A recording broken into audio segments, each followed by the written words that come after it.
morning. Welcome to this year's Teacher of the Year celebration. This is a very exciting time of the year when we get to speak to those magic teachers that are in the classroom each and every day, preparing our students for their future. And today, we have with us, I'm very excited to be here, Miss Samantha Vandergriff. She is the dynamic ESE specialist over at Manatee Academy, and she brought along my special friend, Lisa Sullivan, who's the wonderful principal there. Ladies, welcome to the show. Thanks for having us. As you can tell, I get excited. I was Teacher of the Year for St. Lucie Public Schools, so this is a very exciting time for me because we get to share with our viewing audience those magic workers that are in the classroom making a marvelous, wonderful difference for our students each and every day, those that are preparing them for our future. Now, I've already given our audience your name, but for sake, we have someone that may not be connected with the Manatee family. Please share just a little bit about your background with us. Okay, so I started in St. Lucie County in 2009, and in the current job that I'm in, so I've been there for 14 years as an ESE specialist. Before that, I was a teacher in Okeechobee County for 8.5 years. I also taught at the college at IRSC in the GED department, as well as Student Success 1101. We have a lot of different categories that fall into teaching, being a teacher. Tell us exactly what is your day like as an ESE specialist?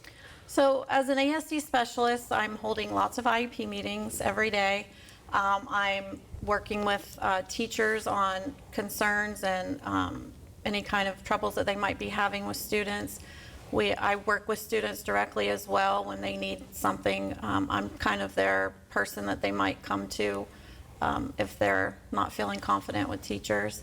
I create schedules for students, schedules for teachers, paraprofessionals, behavior techs, and but lots of IEP meetings. So you're in the background, kind of the cog, the wheel that kind of makes things work for those teachers that are directly there with students each and every day. Right. So how excited did you feel when you found out that you were the Teacher of the Year for Manatee? I was very honored, very shocked, but very honored. I always feel like, teachers in the classroom are kind of on the front line, but I was very honored to be recognized. Many of us that are educators can point to that one teacher that kind of inspired us and probably still inspires the work that we do. Do you have someone that you point back, said, that's who inspired me to be a teacher? And if so, tell us about that. More or less my parents, more so than a teacher. I come from a long line of educators. My father was a principal when I was in elementary school, so he was the principal of my elementary school. And then he was superintendent as I became a teacher. So those days were not always so fun, but my mother also was in education, as well as my grandparents. So I have a long history of watching what they've done through the years and really changed lives for lots of students and adults, actually. So, Ms. Vandergriff, I'm going to go out on a limb. So, coming from a lineage of educators, did you play teacher too? Absolutely. Growing up, when you get with your friends and, you're in elementary school and you're playing, out in the yard or whatever, we would always go inside and play teacher. So I've kind of always known that was the direction I would go. So when you were playing teacher, was your role to be the teacher? Oh, absolutely. Oh, absolutely. Leaders lead from the front, right, don't they? Yes, they do. Miss Sullivan, introduce yourself to our viewing audience as well. I'm Lisa Sullivan. I'm the principal of Manatee Academy, and I'm here today to support and celebrate Samantha and the wonderful job she does at Manatee. So, Miss Sullivan, you have the opportunity to see the magic happen with Miss Vandergriff and her work each and every day. Explain to us, describe to us what it is that you view when she's doing her work on your campus. I think it's a real credit to her, as Samantha said, that she was, the teachers are on the front line, and she feels like she plays more of a supporting role. And that's not really what she does, because she, like you said, she makes it happen. Her job is to offer students an inclusive environment for their education, to advocate so that they get all that they need. And she does that in such an amazing way. What activities will we find Ms. Vandergrift participating in that actually makes the entire atmosphere of Manatee work function? Well, she's very big in building our culture at Manatee, and one of an inclusive network and of a very high academic achievement at school, and she's a major player in that. So, Ms. Vandergrift, what's your favorite part of teaching? Making a difference, realizing that what I do every day with the students, with parents, and creating IEPs and looking at the IEP as an individualized education plan for that particular student and what they might need to be most successful, to kind of level the playing field for them, since they do have a disability, and being able to play a role in that helps them be successful in the classroom and beyond is my greatest love. Let's linger there just a tad longer. What advice would you give to parents to ensure that they are doing everything that they can to ensure that their students are a success?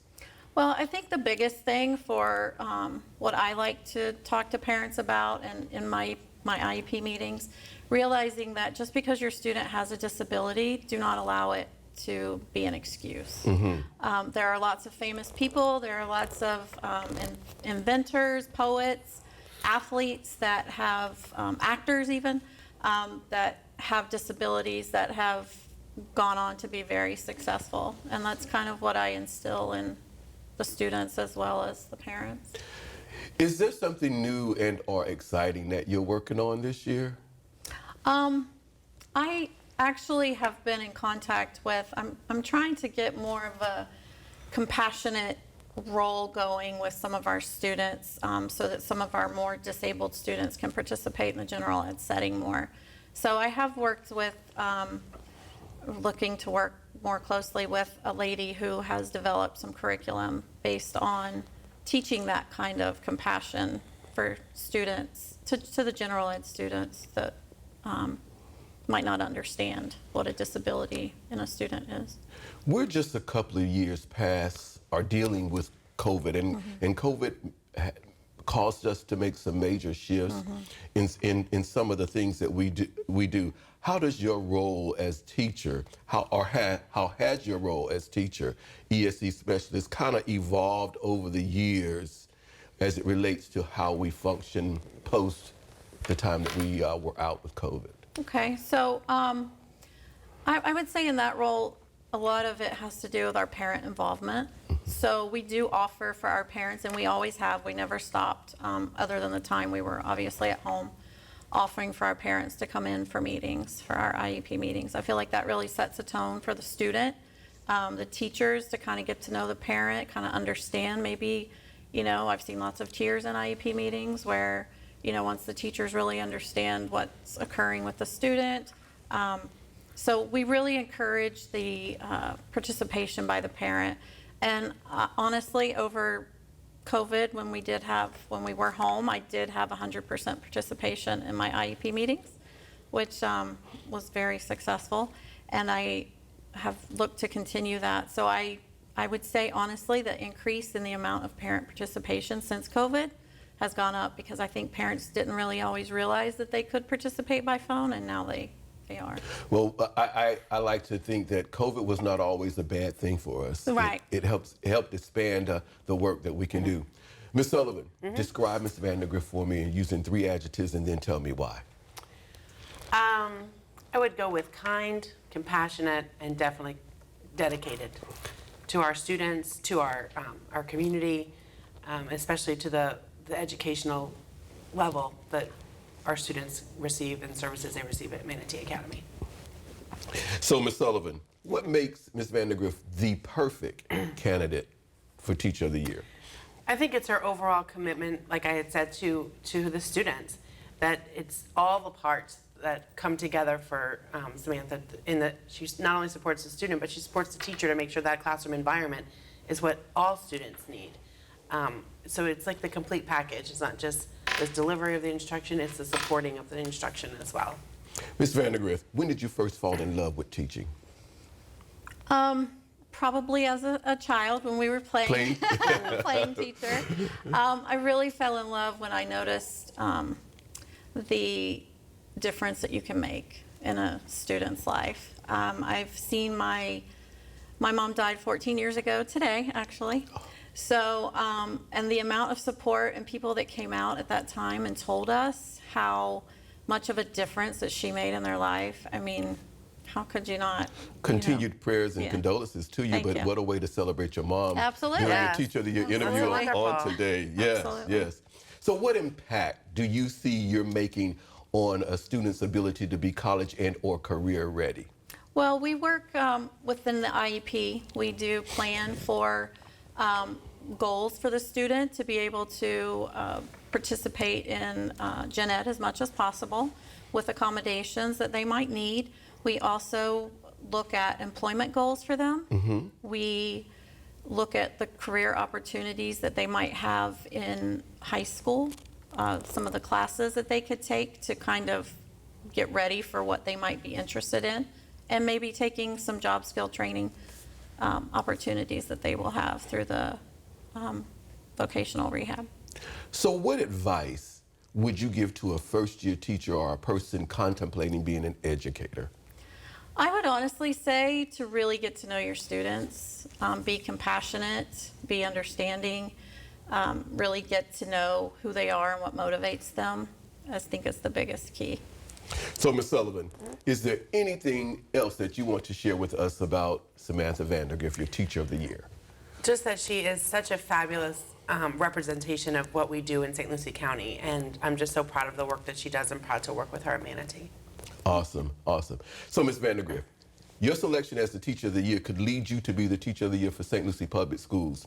What would your message be if you had an opportunity to speak to the superintendent, school board members, lawmakers? What's your message?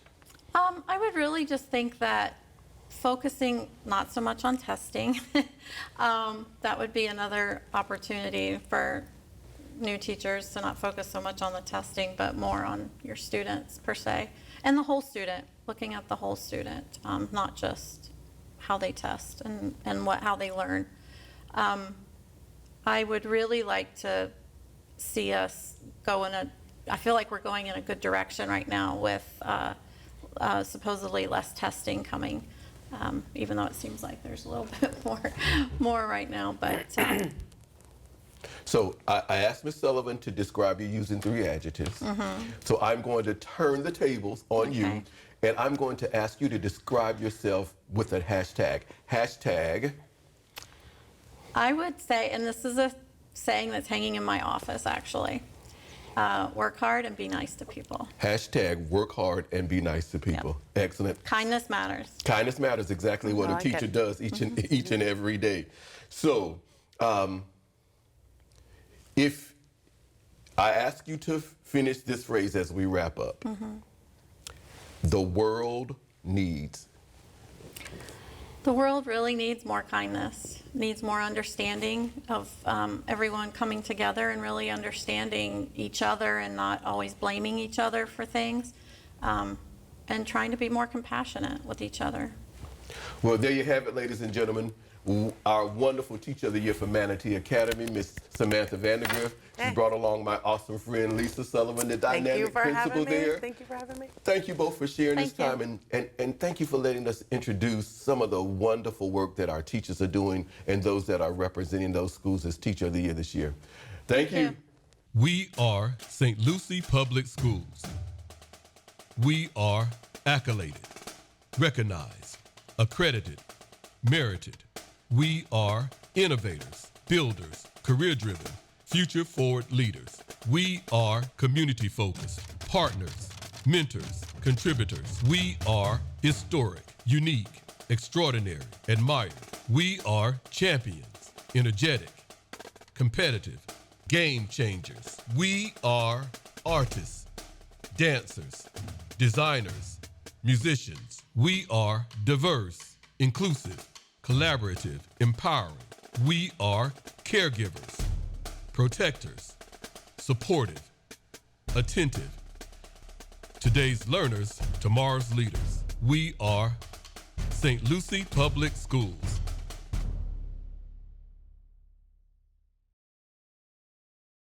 And we're back. Welcome Miss Julie Gray, who's the fantastic Teacher of the Year over at Floresta Elementary School, to our Dynamic Teacher of the Year show. Miss Gray, welcome.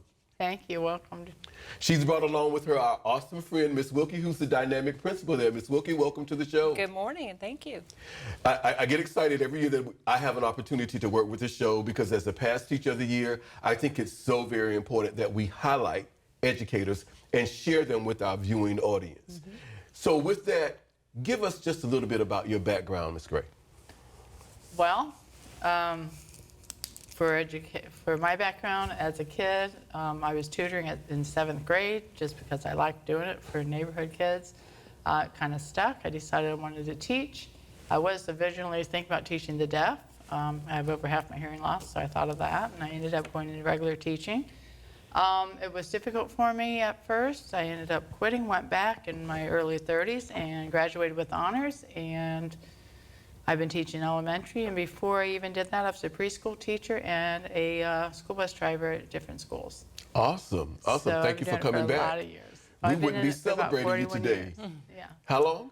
I've been in education for 41 years. I started at 20 and a half years old and school bus driver teacher's aide, and then I went into preschool and then went back Great. to school in elementary. So I've been there now 25 years. Great, great, great. Miss Wilkie, introduce yourself a little for our audience. Yeah, I've been with St. Lucie County Schools for 34 years and a principal for a whole bunch of schools, and really have the privilege to meet Julie this year as my principalship at Floresta, and learned how. So we are the Dolphins, Dr. Perry. So she's not only fantastic, she's fantastic because we're the Dolphins. I got you. I mean to make sure I get that in.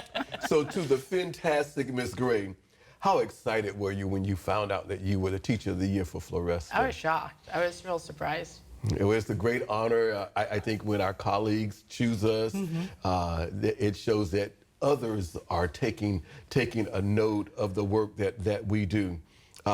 So in the 40 plus years, 25 years that you've been back that you have been teaching, what grades do you teach and what happens in your classroom each day? Well, I've been teaching mainly at Floresta now for 18 years. I've been mainly between 2nd and 3rd grade. I've been doing 2nd the last few years again. They keep putting me back and forth. Okay. You never know. But in my classroom, I start out with teaching the kids to care about themselves and to care about each other, and to understand that we're all a little different. I read Helen Keller to them. We talk about differences. We talk about how she succeeded. If she can succeed, so can they. So we all can. And they all go in the library and check them all out again. The library is the home of the scholar. It does a lot of things. It makes them want to read, it makes them want to learn, and it makes them know it's okay not to be perfect, and that it's okay to learn from our mistakes. And that's a crucial thing for children. You mentioned that you were tutoring at an early age. Yeah. So have you always known that you wanted to be a teacher? And let me add this second part, multiple questions here. Was there someone that inspired you to? I kind of always knew. I kind of liked doing it for fun. You know how you role play. I remember doing it as a little kid, play teacher, this and that, you know, sometimes mom and dad, sometimes teacher. And as far as someone wanted me to, I grew up hearing about my aunts teaching my mother because they were school teachers in one-room schoolhouses. My mother went to a one-room schoolhouse. And I kind of learned a lot about that. I knew my great aunts. And they talked about it, and I guess it just kind of made me want to. I do genealogy and found out I had a great-grandfather on my father's side who was the superintendent of schools in Glens Falls, New York. I just kind of felt like it was my place. So what's your favorite part of teaching? Watching the kids really get something. Watching they them. light up. That light bulb come on? And you know you're getting them to do it. And you can continue to pull more out of them when Yeah. that light turns on? Yeah. Because all that you did, you found out, it finally clicked. It's like, yay. There's really something about those aha moments. Oh, yes. Yeah, yeah. So, Ms. Wilkie, you get to see the magic happen each and every day. What is it that you see? How does it make you feel? What do you witness when you visit Ms. Gray's class? Oh, it's every student And that's what Miss Gray, I really see her do, is making sure that every single student in her class is engaged and wanting to be there and loving what they're learning. And always, she's always open to the ideas, and you can just hear and feel the energy in the classroom with the kids really just wanting to answer the question and wanting to please their teacher, you know. So it's a nice, caring, fun-loving environment that Ms. Gray has created for her students. With doing that, we know that those teachers on our campus play multiple roles, not just teacher. What other activities or involvements would Ms. Gray be involved that just makes the school work? Yeah, absolutely. Ms. Gray is a leader. She's definitely a leader for our school. Teachers know that they can go to her for her support. She's the team leader. She's part of faculty council. She's been doing those kind of roles for years. And she's a confidant. You know, she knows, and problem solver. Comes to me with solutions, and as a principal, I always appreciate that. To really be able to work together and feel supported, and what are we going to do best for all the students and faculty and staff and parents at Floresta. So, Ms. Gray, Yes. what advice would you give to a first-year teacher or someone contemplating going into teaching? I think the advice that you have to give someone coming in new is to let yourself breathe and take it slow and get help from veteran teachers. Get help from teachers that can show you different ways to make your life understanding, make it not just easier, but make it run smoother for you so you can get those successes and so you can have the students where you want them, so you can feel like you're getting a hold on all the new stuff you're learning. Because it's not easy when you come in. Oh, yeah, very difficult years. Yeah. You know, sometimes you have to put the book knowledge away and get into the real nitty-gritty of teaching. Yeah. What advice would you give to parents, and or how do you involve them in the educational process to ensure that their students are a success? My advice to parents is to know your kid and to work with the teacher and to get help. And I try to help my parents. When I meet with them, I'll teach them how to do something, because sometimes they don't know some of the math ways we do now. Sometimes they don't know exactly how to help their child understand something. And sometimes it's as simple as having your child read out loud. I'll tell them and talk to them about it, because if they can talk to you about it, then they can understand the reading. If the math, if you know how to do it, you can show them your way and show them the new way and have the kids show you. Just to be there for your kid and the work together, because we're a team. It takes both of us to get that child to where they need to be.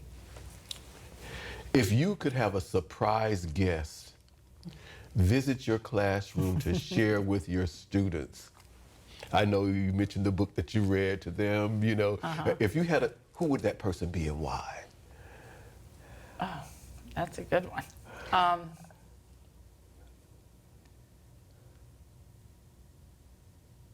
That is a good one.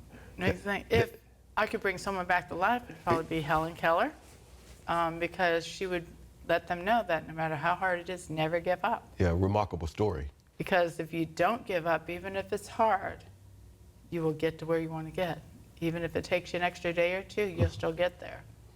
Just Awesome. because someone can do it faster doesn't mean it's any better. Yes, yes. Ms. Wilkie, describe for me, Ms. Gray, using 3 adjectives and tell me why. Okay. So compassionate, and I think you hear that already from her. She has compassion for each one of those students and knows that they're all unique, and whatever situation they're in, she's going to have compassion for them. The other is resourceful. She's extremely resourceful to her colleagues. And everybody knows that they can go to her. She's resourceful for me as well in helping run and guide the school. And finally, I think resilient. She has resiliency, and she brings that personally, you know. But she brings that to our school. She brings that to her classroom, and is instilling that in our students, and helps supports teachers to help build their resiliency as well. Ms. Gray, post-COVID, COVID taught us a lot of things and made us behave differently. What are you doing new or different in your classroom that could be a result of that, or just that you've decided to incorporate as we kind of roll past COVID? As far as hygienic, we do hand sanitize before we come in because you don't know where their hands have been between one part of the school to the other. That's something new we didn't do before COVID. The other thing is we seem to be very aware of our surroundings, keeping things neat and picked up better. The kids want to do it themselves now. It's not as big of it's more of a norm than, okay, guys, you know, when you drop something, you got to pick it up. You still have a little reminder, but not as much. Academically, I think that they're learning to write about different things that's happened. They're being aware of the world around them a little differently because of going through COVID. And so they think about things differently and they answer more about the world differently. They seem to be more aware. And they're only second graders, so that's pretty good for them. When did you first fall in love with teaching? First time, I think it was in 7th grade. I just wanted to help. The mother asked me if I could help her with their homework. I said, okay, because she was in like 3rd grade and I was in 7th grade. And I said, okay, I can do it after school. And I just found out I really liked it. And it really helped her daughter. The mother was surprised because she raised a lot in her reading and math. And that's what I helped her in. It just seemed to click. And it just seemed to be something I felt like I should always do. Cool, cool. So what fuels you today? What drives you, keeps you going? I don't know. I guess the kids, because when you can get them to see things and you can get to click in, it makes you want to do more. It makes you want to try more. And if something's not working, I want to figure out how to get it to work. Go find a different way to approach the child. Go find a different way to address the needs. Because what works with one doesn't always work with the other. And if you're not flexible, you're not going to reach as many as you want, and you're not going to reach them all. And the goal is to reach them all. So I asked Ms. Wilkie to describe you using 3 adjectives, and she gave me compassionate, resourceful, and resilient. If I turned the tables on you and we modernized it a little bit and I asked you to describe your teacher life, your life in a hashtag, what would your hashtag be? Hashtag Perseverance, because you can't ever give up. You have to just keep going no matter what obstacle gets there and find a way past and persevere through it to get to the goal you need to get, to reach what you need to reach to help all the students be successful and yourself.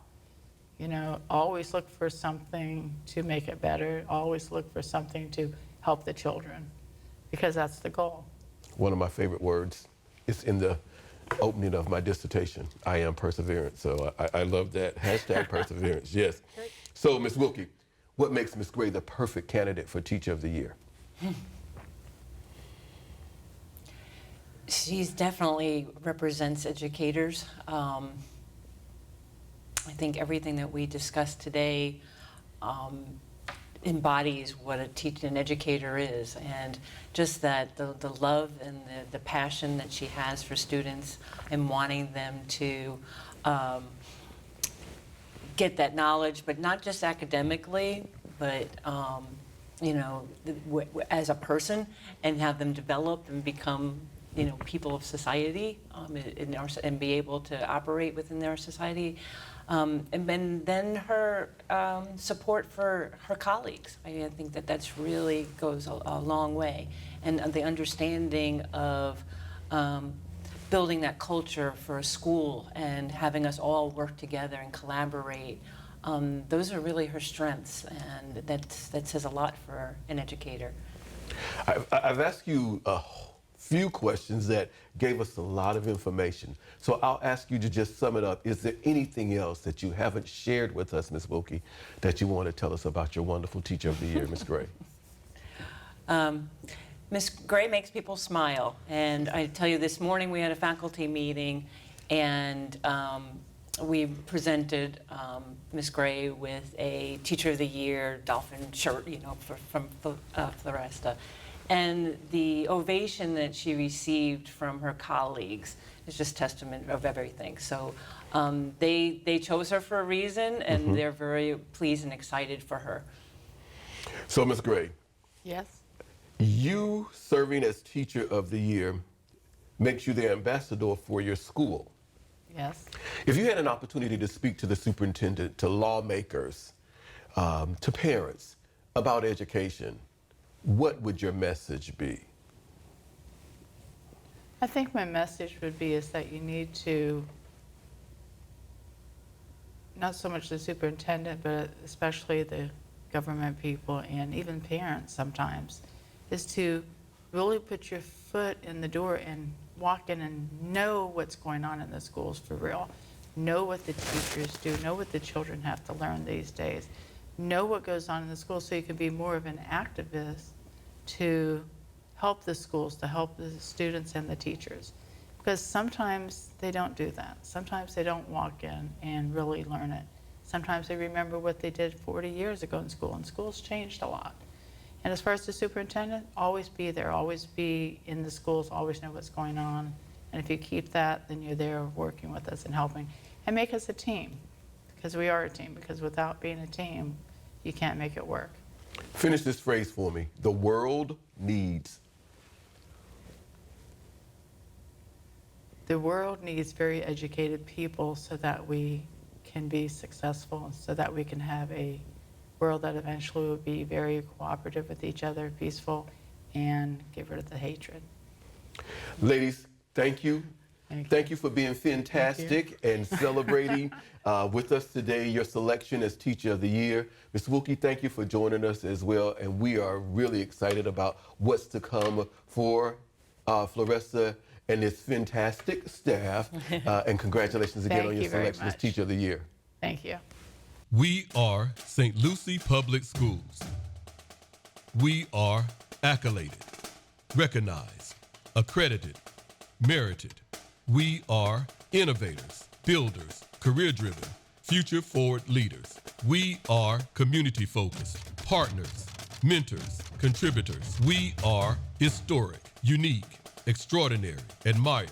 We are champions, energetic, competitive, game changers. We are artists, dancers, designers, musicians. We are diverse, inclusive, collaborative, empowering. We are caregivers, protectors, supportive, attentive. Today's learners, tomorrow's leaders. We are St. Lucie Public Schools.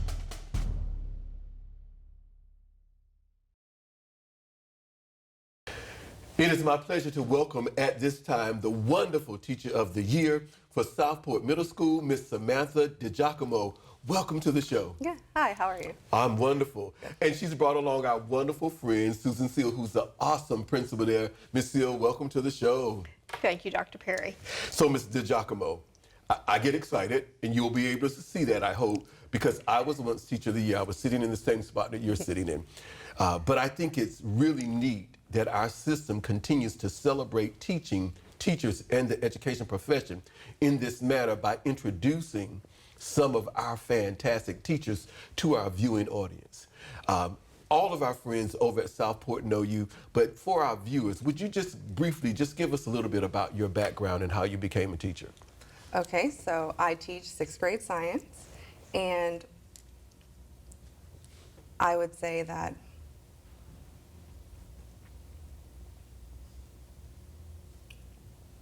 my background in teaching stemmed from enjoying school and where I went to school, which was in this county, and the teachers that I met through the years made me want to go right back into it. And doing so, I think it's really progressed my journey as a person. I find that I am connecting more with our community, with our students, and I truly enjoy the fact that I came to Southport specifically. So you said your education was in this county.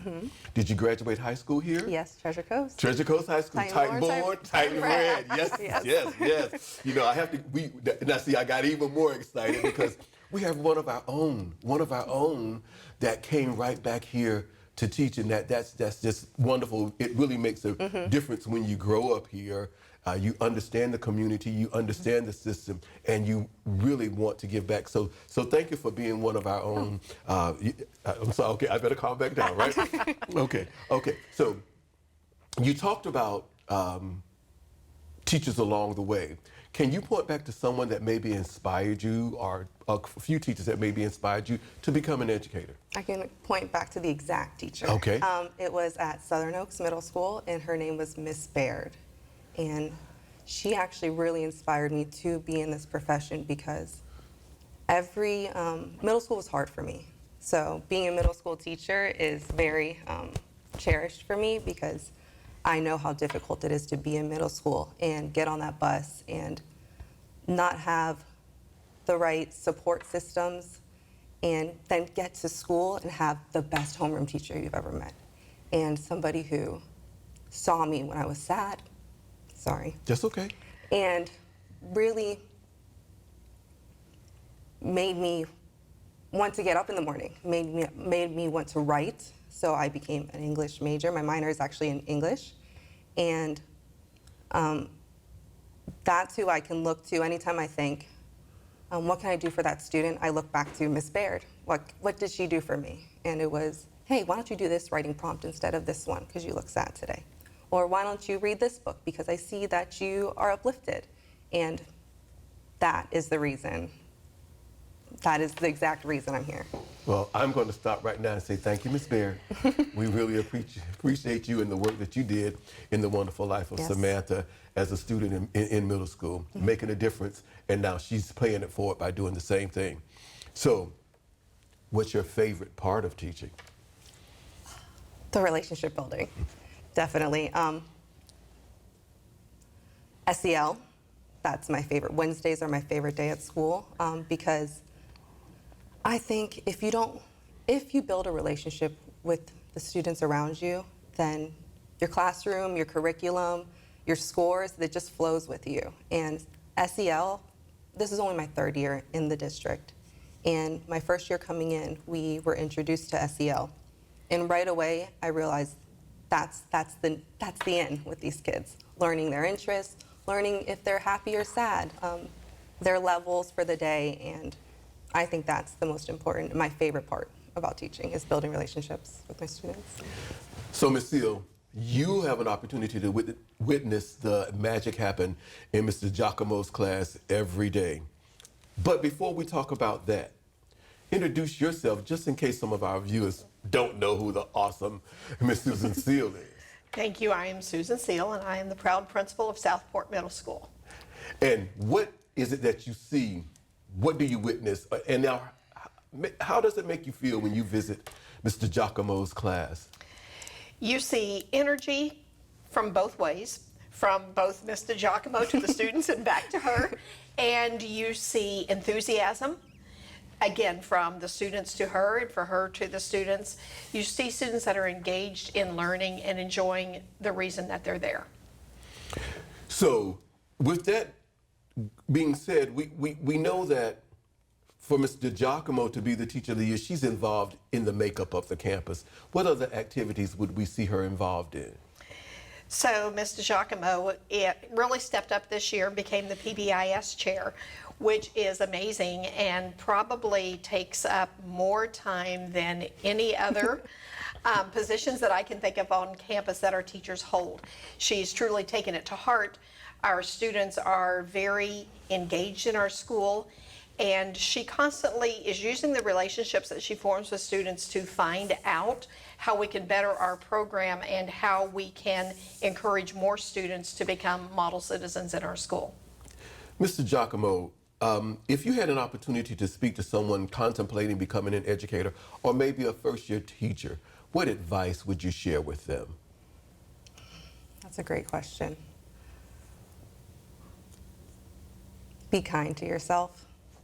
That's my biggest advice. Be kind to yourself. When you get in that classroom, you're not going to be able to reach every student that day, or your lesson plan might not have went as smoothly as you intended it to go.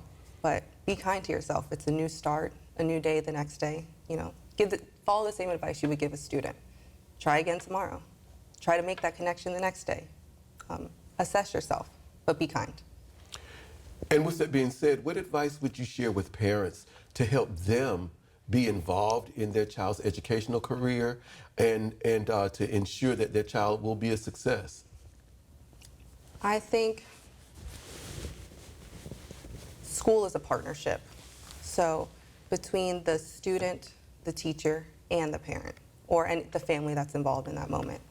And I think being involved in the highs and lows of their journey, the children's journey, is the most important part. So always being up to date on their work, if they needed to go to guidance that day, if they have a question, to reach out to teachers, to just always be emotionally available for your children, because I feel that doing so allows for the partnership between teacher, child, and parent to progress much smoother. You came on board with us during the height of COVID. Mm-hmm. How has your teacher life evolved as we move post-COVID? Okay, so when I first entered COVID, I had 50-50, 50% virtual, 50% online, or in class. And what I've taken from that first year was technology. So I think I've used a lot of things we introduced in that year every year now. So I think the engagement, to be able to keep a virtual child engaged, was far more difficult than keeping a classroom child engaged. And now I've learned that that engagement can be fun for the classroom too, so it didn't have to be exclusively a virtual child.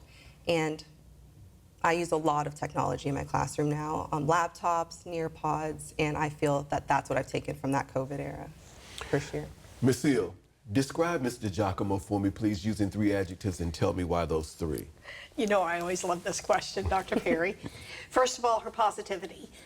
You can see that. You can see it in her interactions with everyone on campus, whether it is students or other adults that are on campus.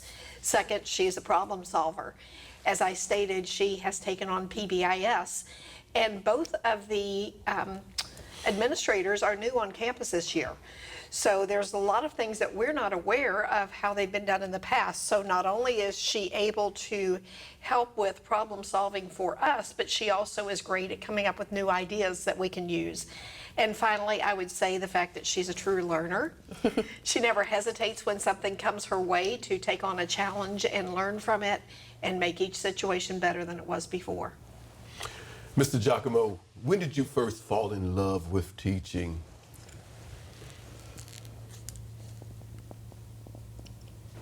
I first fell in love with teaching the first time I taught a lesson, a full curriculum, and noticed a class that I had very difficult time getting engaged, trying new tactics and getting them engaged and seeing good test results. And that was the first time I fell in love with teaching. It was the reward of watching your hard work pay off. So I asked Ms. Seal to describe you using 3 adjectives. I'm going to flip the script on you. Okay. And to ask you to describe yourself, your teacher life, using a hashtag. Hashtag. Hashtag long-time learner. Yeah. That piggybacks on what she said when you were a true learner. Hashtag long-term learner. Let me surprise you once more, because I'm thinking it back to your homeroom teacher, Miss Barrett, and the difference that she made. If you had an opportunity to have a surprise guest come to your classroom, and the person doesn't have to be living, you can bring them back. If you had an opportunity to have a surprise guest, who would that person be and why? Is it cliche to say Miss Baird? No, it's not. I don't even know if she would remember me. She was such a good teacher bet to she everyone, does. but her. It would be her. To see that one year I had with her has made my entire life. So it would be her. What fuels you today? The energy of my job. That's what fuels me. Energy of my life. So always staying positive and experiences. So every time I step into the classroom, it's a new experience, and experiences fuel everyone in every career. And so every day is a new experience. Every day is a new fuel. Great. Ms. Seal, what makes Mrs. DiGiacomo the perfect candidate for Teacher of the Year? I think the fact that she's come through so many things, beginning with COVID, and understanding right off the bat that it's the relationships with students that matters. And there is a very famous saying, a lot of people have been credited with it, but it says a student will not learn from you until they know that you truly care for them. And that's what I see in Ms. DiGiacomo. She truly cares for all of her students, and being that exemplar for other teachers to see would be wonderful for our district and our state. I wonder who was her example of how to do that. I think we've mentioned that name a few times today. So, Ms. Seal, is there anything else that we haven't spoken about that you want to share with us about Mrs. DiGiacomo? I think you've wrapped it up. You've heard her heart. And she is very passionate and heartfelt about all she does, and that comes through very clearly from all of her activities on our campus. So we're very proud to have her as our Teacher of the Year. So let me just ask you just a couple more questions. As a Teacher of the Year, you automatically become an ambassador for education. If you had an opportunity to speak with policymakers, school board members, even parents, what would your message be?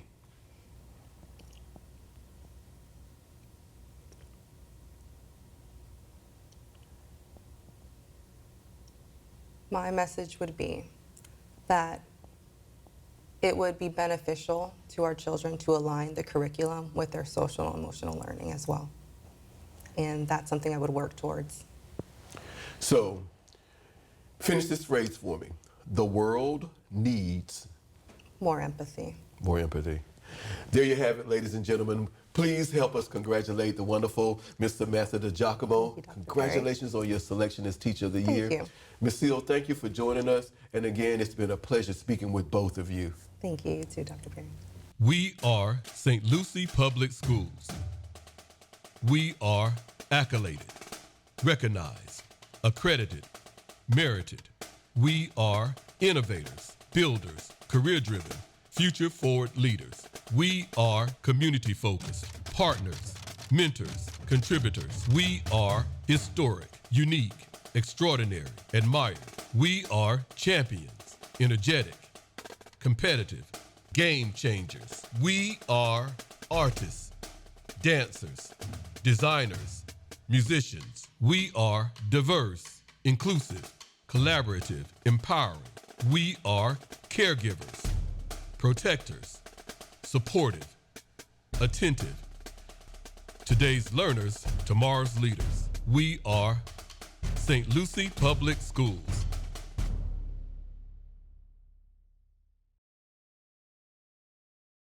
At this time, it's our pleasure to welcome to our show the wonderful Ms. Trista Wright, who's the fantastic teacher over at Lawnwood Elementary School. Ms. Wright, welcome to the show. Thank you. Thank you for having me. She's brought along our wonderful friend, the dynamic, the marvelous, the awesome Ms. Felicia Nixon, who's an awesome, proud principal there. Ms. Nixon, welcome. Good morning. Thank you for having us, Dr. Perry. Oh, it is a pleasure to be able to speak with you this morning, Ms. Wright. As I've said to a few people, I sat in that seat many years ago. But I think it's really important that we work in a system that understands the value of still celebrating teachers, still promoting the Teacher of the Year program. And in addition to that, it gives us an opportunity to introduce some of the fantastic teachers that are just representatives of the 40,000 employees that we have here in St. Lucie County with our viewing audience. Now, all of the family over at Lawnwood knows who you are, but briefly introduce yourself to our viewers so they'll get a little bit about your background as well. I'm Trista Wright with Lawnwood Elementary, 4th grade teacher, and this year for the first time, 4th grade grade chair as well. Do we have time for everything that I have to We say? have every time for everything you want to tell us, Ms. Wright. I'll keep it short. I also, Teacher of the Year this year, so that's something else that I'm celebrating. And I also coordinate the game day program at our school as well. So, Ms. Nixon, everybody knows the wonderful Felicia Nixon, but just in case we Yes. have a viewer that does not know, just briefly introduce your educational background for us. Well, it's a pleasure to be here with Ms. Wright to support her. Regarding my educational background, I've been in education now for 28 years, and for the last 18 years, I've been a principal here in our great district. And here at Longwood with Ms. Wright, it's just a pleasure, and the boys and girls of Longwood Elementary and the teachers and faculty staff that we represent at this time. So 28 years in education, and I'm baby. loving every year of it. So, Ms. Wright, we know that you're the fourth grade teacher and fourth grade chair, but think back, before you became a teacher, is there someone along the way that inspired you to become an educator? I think I'd have to take that all the way back to my childhood. I had an amazing stepfather growing up, and he thought it would be a good idea to help facilitate my own education by he literally created a blackboard by himself for me. He did it himself. And ever since I was little, I've always been like instrumental in trying to, write on that blackboard and teach from there and pretty much just guide everybody from my household. So I think he was definitely one of the people who pioneered my career choice. So, what's your favorite part of teaching? That would definitely have to be the aha moment. Like, for instance, when students are finally getting a concept or they finally understand something and you see that light bulb go off, that's definitely my most cherished moment. So, when we think about the last few years that have kind of been a little tough for us because of COVID, and as we're moving post-COVID, I like to think that COVID was not always a bad thing, as some people may want to think. But how has your teacher life evolved as we move post-COVID?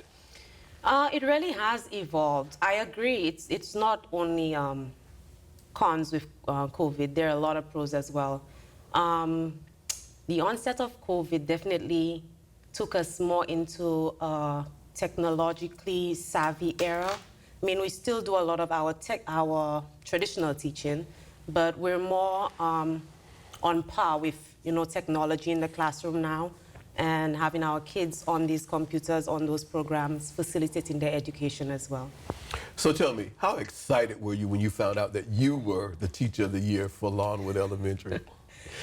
Extremely excited. I did not expect it. I mean, I was in the classroom, just an ordinary day, and my name was called, and it took me a little bit to really get everything together, like, oh, this is you they're calling right now, you need to move. But I was extremely shocked. It was an honor, a privilege. Yeah, it was a very beautiful day. Well, we all know that if it came over the PA system at Longwood during the school day, it had to be very important because Miss Nixon don't play that. That is true. Yeah, we don't interrupt instructional time. We're time on task, time on task. So, Miss Nixon, Yes. you have the opportunity to see the magic happen in Mrs. Wright's class every day. Tell me, what is it that you see, hear, or feel when you visit? Well, when I visit Mrs. Wright's class, I always feel a high level of excitement from all of her students. And you hear lots of chatter, lots of voices. You see movement, you see collaboration.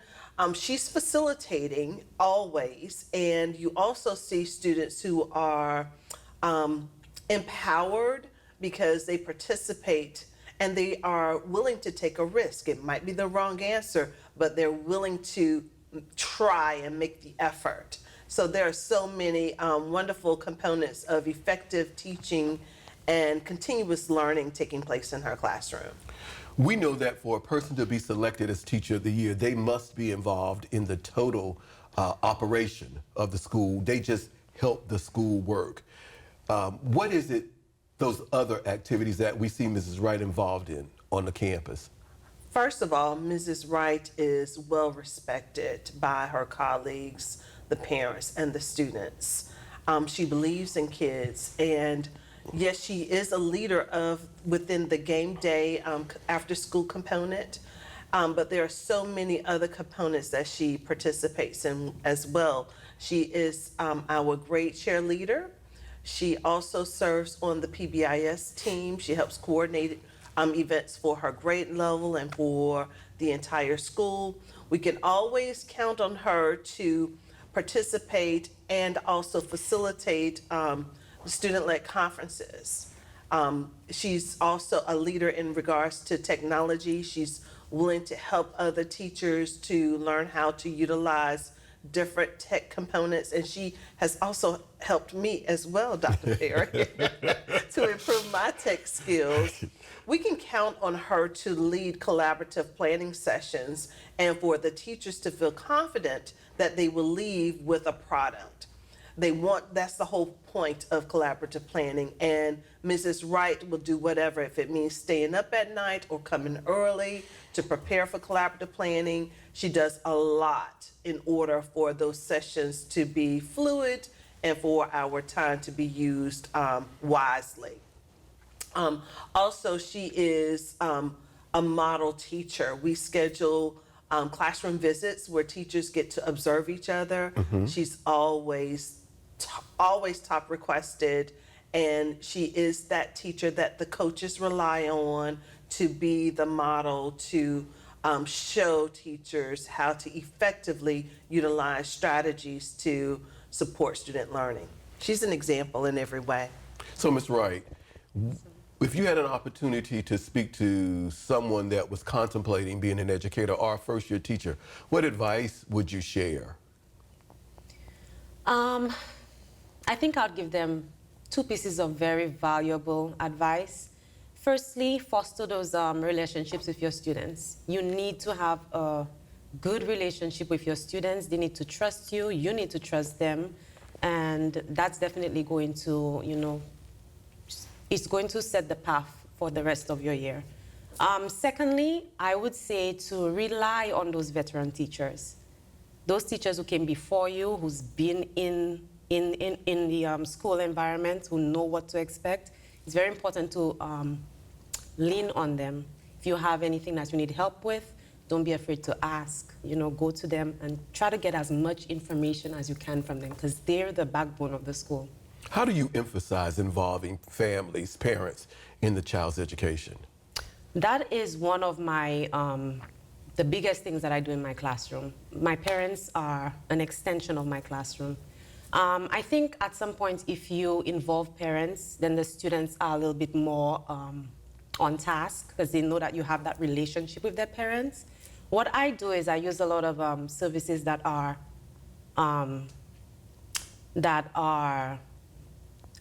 acknowledged within our county. For instance, I use Class Dojo, and I message a lot on that, give them a lot of feedback, tell them what we need to do, what's coming up, etc. So that's one way that I facilitate them. Something else that I do is that I always ensure that my parents know about different, like the different organizations that they can be a part of.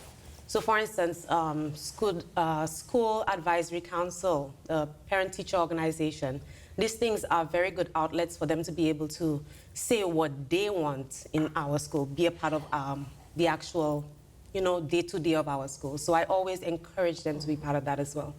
So, Ms. Nixon, please describe Ms. Wright for me using 3 adjectives and tell me why those 3. You know what? I think I would go with accommodating, adventurous, and very academic. Mrs. Wright is an academic lover. She is very smart, she's very knowledgeable, and she takes time to learn the content standards to ensure that her instruction meets the full intent of the standard. She's adventurous. She's willing to try different things. She's out there, I found this online, or I found this within the platform. Have we ever thought about utilizing this tool? So she's willing to be that pioneer and go places and to be adventurous and very accommodating. She is very sensitive to the needs of her students, and she's well aware of her parents and their needs, and she realizes that our school serves as a community agent, and she's willing to engage the parents and to ensure that the parents are provided with necessary accommodations, and most importantly, that she provides those accommodations to ensure the success of each child that she teaches. So, Ms. Wright, 3 adjectives from Mrs. Nixon: accommodating, adventurous, and academic. If I ask you to describe your teacher life with a hashtag, what would your hashtag be? Hashtag? I will take those 3 points and say hashtag resilient, because in today's world, for a teacher, you cannot just be one thing. You have to be a little bit of everything and some. So I think resilience would be what I'll go with. So, as a Teacher of the Year, you automatically become an ambassador for education. Had an opportunity to speak to policymakers, to the superintendent, school board members, parents. What's your message?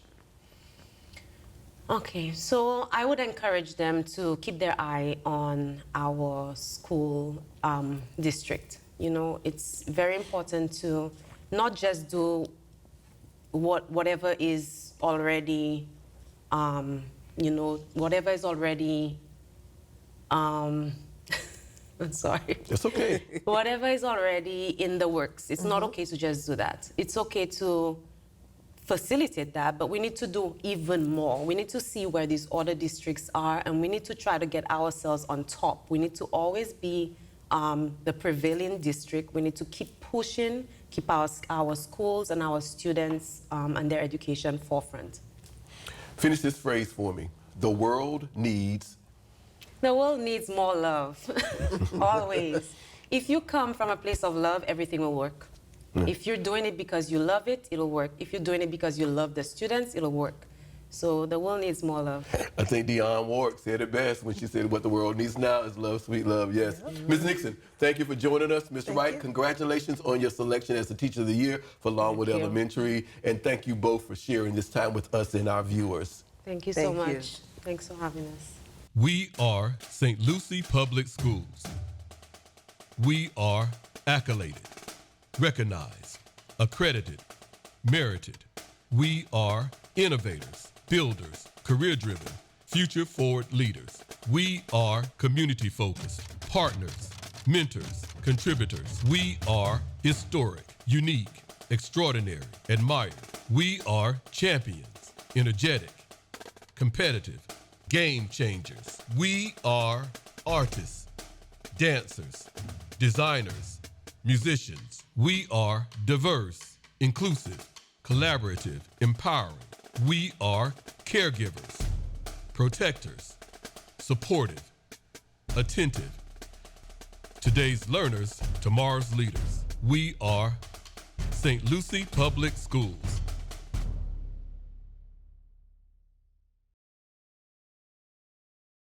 At this time, we're pleased to welcome to our show the wonderful Miss Angie Simon, who's the fantastic Teacher of the Year for Delcaston Educational Complex. Miss Simon, welcome to our show. Thank you. She's brought along the dynamic principal over there, Mr. Gerald Early. Welcome, Mr. Early. Thank you for having me. It is exciting for me to have the opportunity to speak with both of you today. As a past Teacher of the Year for St. Lucie Public Schools, I understand the value of a show like this. I'm so glad that we work in a district that still highlights the wonderful work that's being done by teachers and celebrates that. Now, I know most of your family over at Delcaston know who you are, but for our viewers, give us just a brief background of your educational journey here. Yes, my name is Angie Simon. I am a daughter of an educator. I actually graduated from Port St. Lucie High School in the class of 1995. Go Jags. Yes. I was a service member. Shortly after getting out, I started working on my degree as becoming a teacher with Western Governors University. And then after that, I did my student teaching in South Korea and Pyeongtaek at Camp Humphreys. And shortly after that, we came back to the U.S. and I began teaching right away here in St. Lucie County. Oh, We're so glad when we can have some of our students come back and work in our district. So welcome back. And you and Mr. Early have something in common because you Yes. both were at Port St. Lucie Once High a jag, School. always a jag. Once a jag, always a jag. Mr. Early, briefly introduce yourself to our viewers as well. So my name is Jerry Early. My educational journey started in Miami. So I've gone from Miami. I started out at North Miami Beach Senior High School. I also went to, I was a Carroll City chief. Then I saw distance education as an opportunity and moved to Orlando, worked under distance education. I went as far west as Alaska, working at a school district in western Alaska, and finally back home to St. Lucie County, where I started here as an AP at Port St. Lucie High School, and now I'm at Dale Cassens. So, what subjects or grades do you teach, Ms. Simon? I am an ASD-IND teacher for ESE, students with exceptional exceptionalities. So I teach grade levels from kindergarten through 5th grade. Okay. What's your favorite part of teaching each day? I think the favorite part, some may say when they go home, because I'm so exhausted, I'm like, okay, we made it. But a lot of times it's the morning time, because in the morning time, it's like they think that they haven't seen me for years, but they were just there, and they come in and with the hugs, and it's a great way to start the day with hugs, and I missed you, and we have accountable talks, and we talk about, oh, what did you do for dinner? You know, what's something that you're proud of that you did at home? What did you bring from class to home that you could share with your family, things like that. So it has to be the very, very beginning part of the day. How excited were you when you found out that you were the Teacher of the Year for Dale Cassens? I was, when they told me, they sent me a thing and it said toy. And I thought it was toys for my class. So I thought I won toys for the ASD-IND kids. So I go to Miss Cologne, our TSA at Pride, and she's amazing. I was like, well, how much do I get? And she was like, what are you talking about? I said, it says that I won, you know, a nomination for toys. And she goes, no, that's Teacher of the Year. So that even, I was like, oh my goodness. I'm like, oh, okay, that's great. Because, you know, you never know if anybody's really watching you when you're working so hard and you're really invested. But it means something when people see you and they think that you deserve a title such as that. And I know there's a lot of other peers that are equally deserving of that title. And I'm just really, really excited about the fact that they chose me. Do you think that there was someone along the way that inspired you to become an educator? And if so, who and why? I would have to say it would be my mother, Dr. Wanda Collins. She never really gave us, she never allowed us to have excuses. She always said, what is it, what's your end goal? What are you going to do? Then how are you going to do it? And if that doesn't work, are you going to give up? Are you going to keep going? You know, she's always been a no-nonsense kind of person, and she's always been my biggest advocate, and she's always been my favorite person when it comes to education.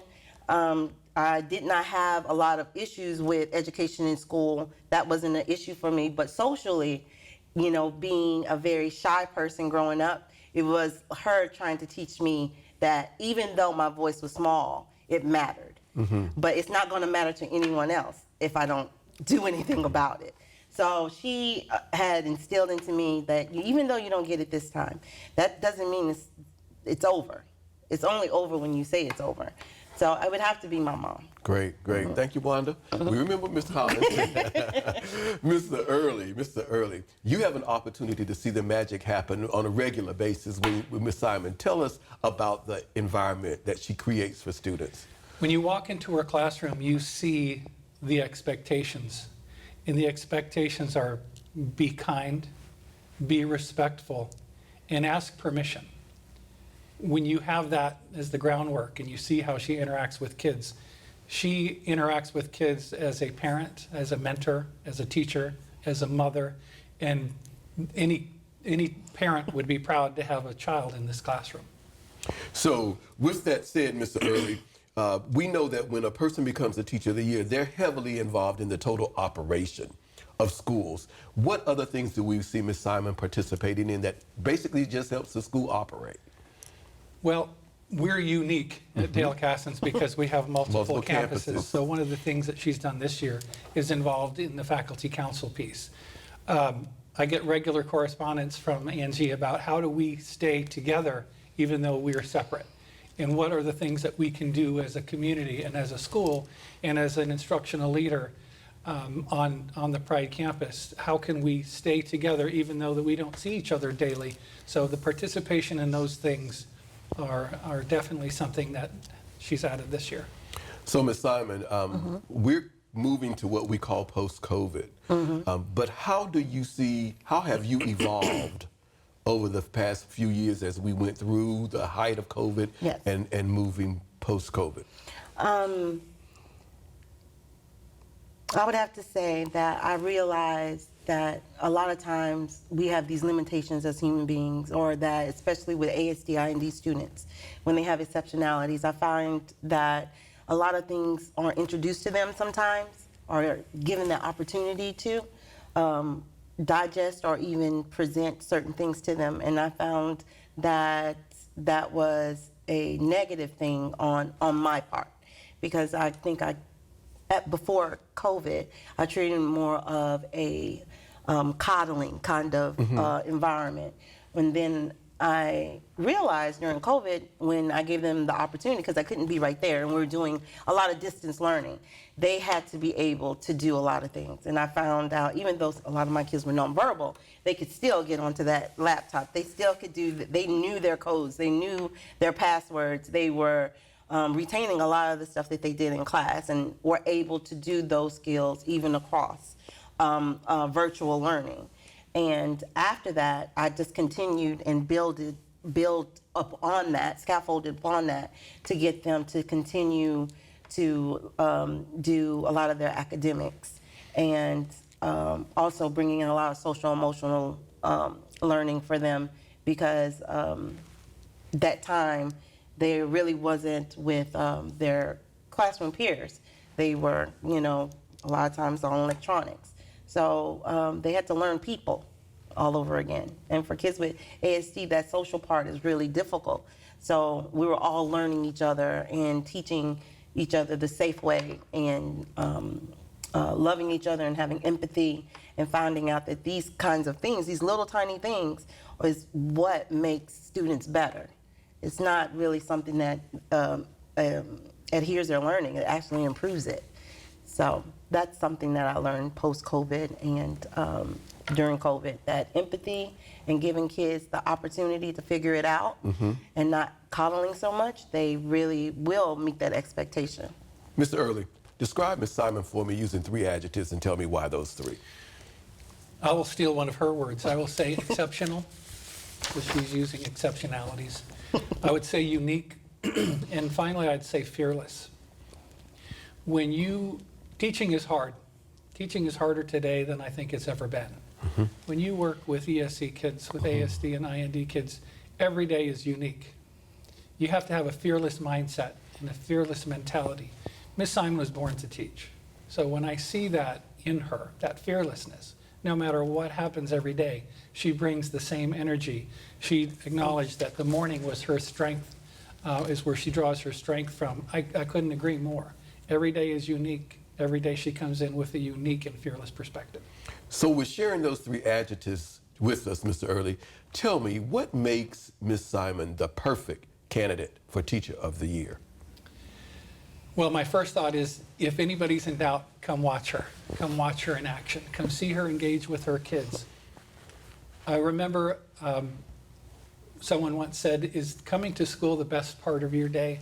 I would say that's the best part of her kids' days.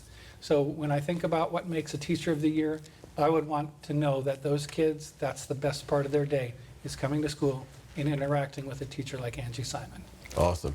So, Ms. Simon, I asked Mr. Early to describe you using 3 adjectives. I'm going to flip the script on you. What's your hashtag? Hashtag Wonder Woman. Hashtag Wonder Woman. Yes. So that means, go ahead. It's a childhood job that I didn't get. But a lot of times, Wonder Woman, it only took a spin, and then she got into her superhero character. And for a lot of times in my head, mentally, when a new issue arises, or at our site, when we have kids with emotional and behavior issues, I see that, and then my brain does that Wonder Woman twirl, and I have to just go in and find, okay, the problem's not me, and not to take it personal. You have to rise above, be a superhero about this, and help the situation. So when did you first fall in love with teaching? I have to say, probably around 7. I am one of 3 daughters. I'm the middle child. So I was very quiet, and, my sisters, they would, pretty much they overpowered attention and whatnot. And my mom got me a typewriter because I like to write. And it's a weird birthday gift, but she got me a typewriter. So I started typing up little notes about my sisters and how did they do as being nice to me. F. I was Grading them. Yeah, grading them, and then I had my little stuffed animals and whatever, and I used to give them spelling tests. And I'm pretty sure my mom thought I was crazy. She's like, who is she talking to? She knew what you were doing. But and she gave me that red pen, and I just felt like, whoa, this is pretty powerful. I like that, because now I have like this place to put that voice of when I didn't feel like I could. I had a place to practice it. And it just followed me all the way through high school. I was a member of Future Educators of America. And even when I left to go to the military, I kept finding myself in situations where they're like, okay, you need to teach so-and-so this. You need to teach so-and-so that. Even in church, can you teach the kids this? Can you teach the kids that? And then after a while, I was like, okay, maybe welding is not something I want to do anymore. Maybe I want to teach. So as a Teacher of the Year, you automatically become an ambassador for education. What would your message be if you had an opportunity to speak with lawmakers? Or with parents, with the public? Well, with the public, I would think like it's something different about our time compared to my mom's time. And we talk about this all the time. And she would say the difference is the community is not so involved in school. And at the same time, we have a lot of precautions because of school shootings and the safety of children altogether. I think that volunteering, and it doesn't have to always be money, but getting the community to come in and the community wanting to come in. A lot of times we see a lot of hate messages about teachers and what they don't do. You have to be the change you want to see, and it's not just teachers. And my mom always told us, if the only education you are getting is at school, you're uneducated, because there's so much more to the world. And I don't think a lot of people in the community don't know. They may be some child's person. That person is not always going to be an employee at the school. It may be someone that comes in and reads and has a business that they could intern at, or they have an interest or something similar to that individual that's volunteering. So I would say put your money where your mouth is, because our kids are worth it. And just come on in and see what they're all about and what we are about, because we're not going to change anything pointing fingers. Finish this phrase for me. The world needs more empathy and more patience. The world needs more empathy and more patience. There you have it, ladies and gentlemen, the wonderful Ms. Angie Simon. Thank you for sharing with us. Mr. Early, thank you as well for joining us today, and congratulations on your selection as Teacher of the Year for Delcastle. All right. Thank you for having us. We are St. Lucie Public Schools. We are accoladed, recognized, accredited, merited.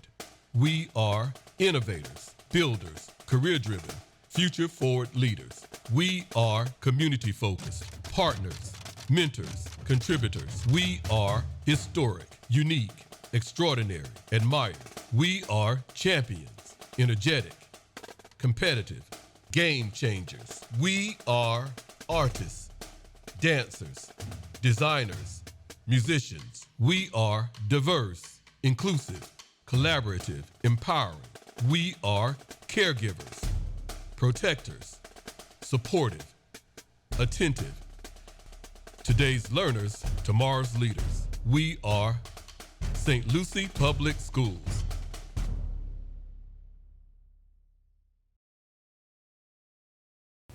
We're excited to welcome to our show at this time the wonderful Miss Melissa Kiambo. Welcome to our Teacher of the Year celebration. Thank you. Thank you for having me. I'm excited. Excited to have you as well. She's brought along with her our wonderful friend, Kionisha Bobo, the fantastic, proud, wonderful, but did I get enough of them in? Principal over at Forest Grove Middle School. Ms. Bobo, welcome. Thank you. It's a pleasure being here.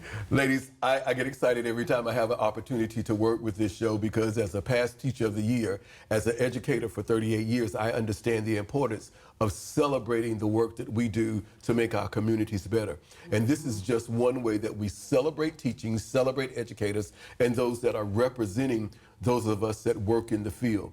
It gives us a great opportunity to introduce some of our wonderful educators to our viewing audience. With that being said, Ms. Kiambo, would you please give us just a little bit about your educational background? So I was born and raised in Connecticut, so I'm from the Northeast. I'm very much a Northeastern girl, and so I went to high school, graduated in a small town called Terryville, Connecticut.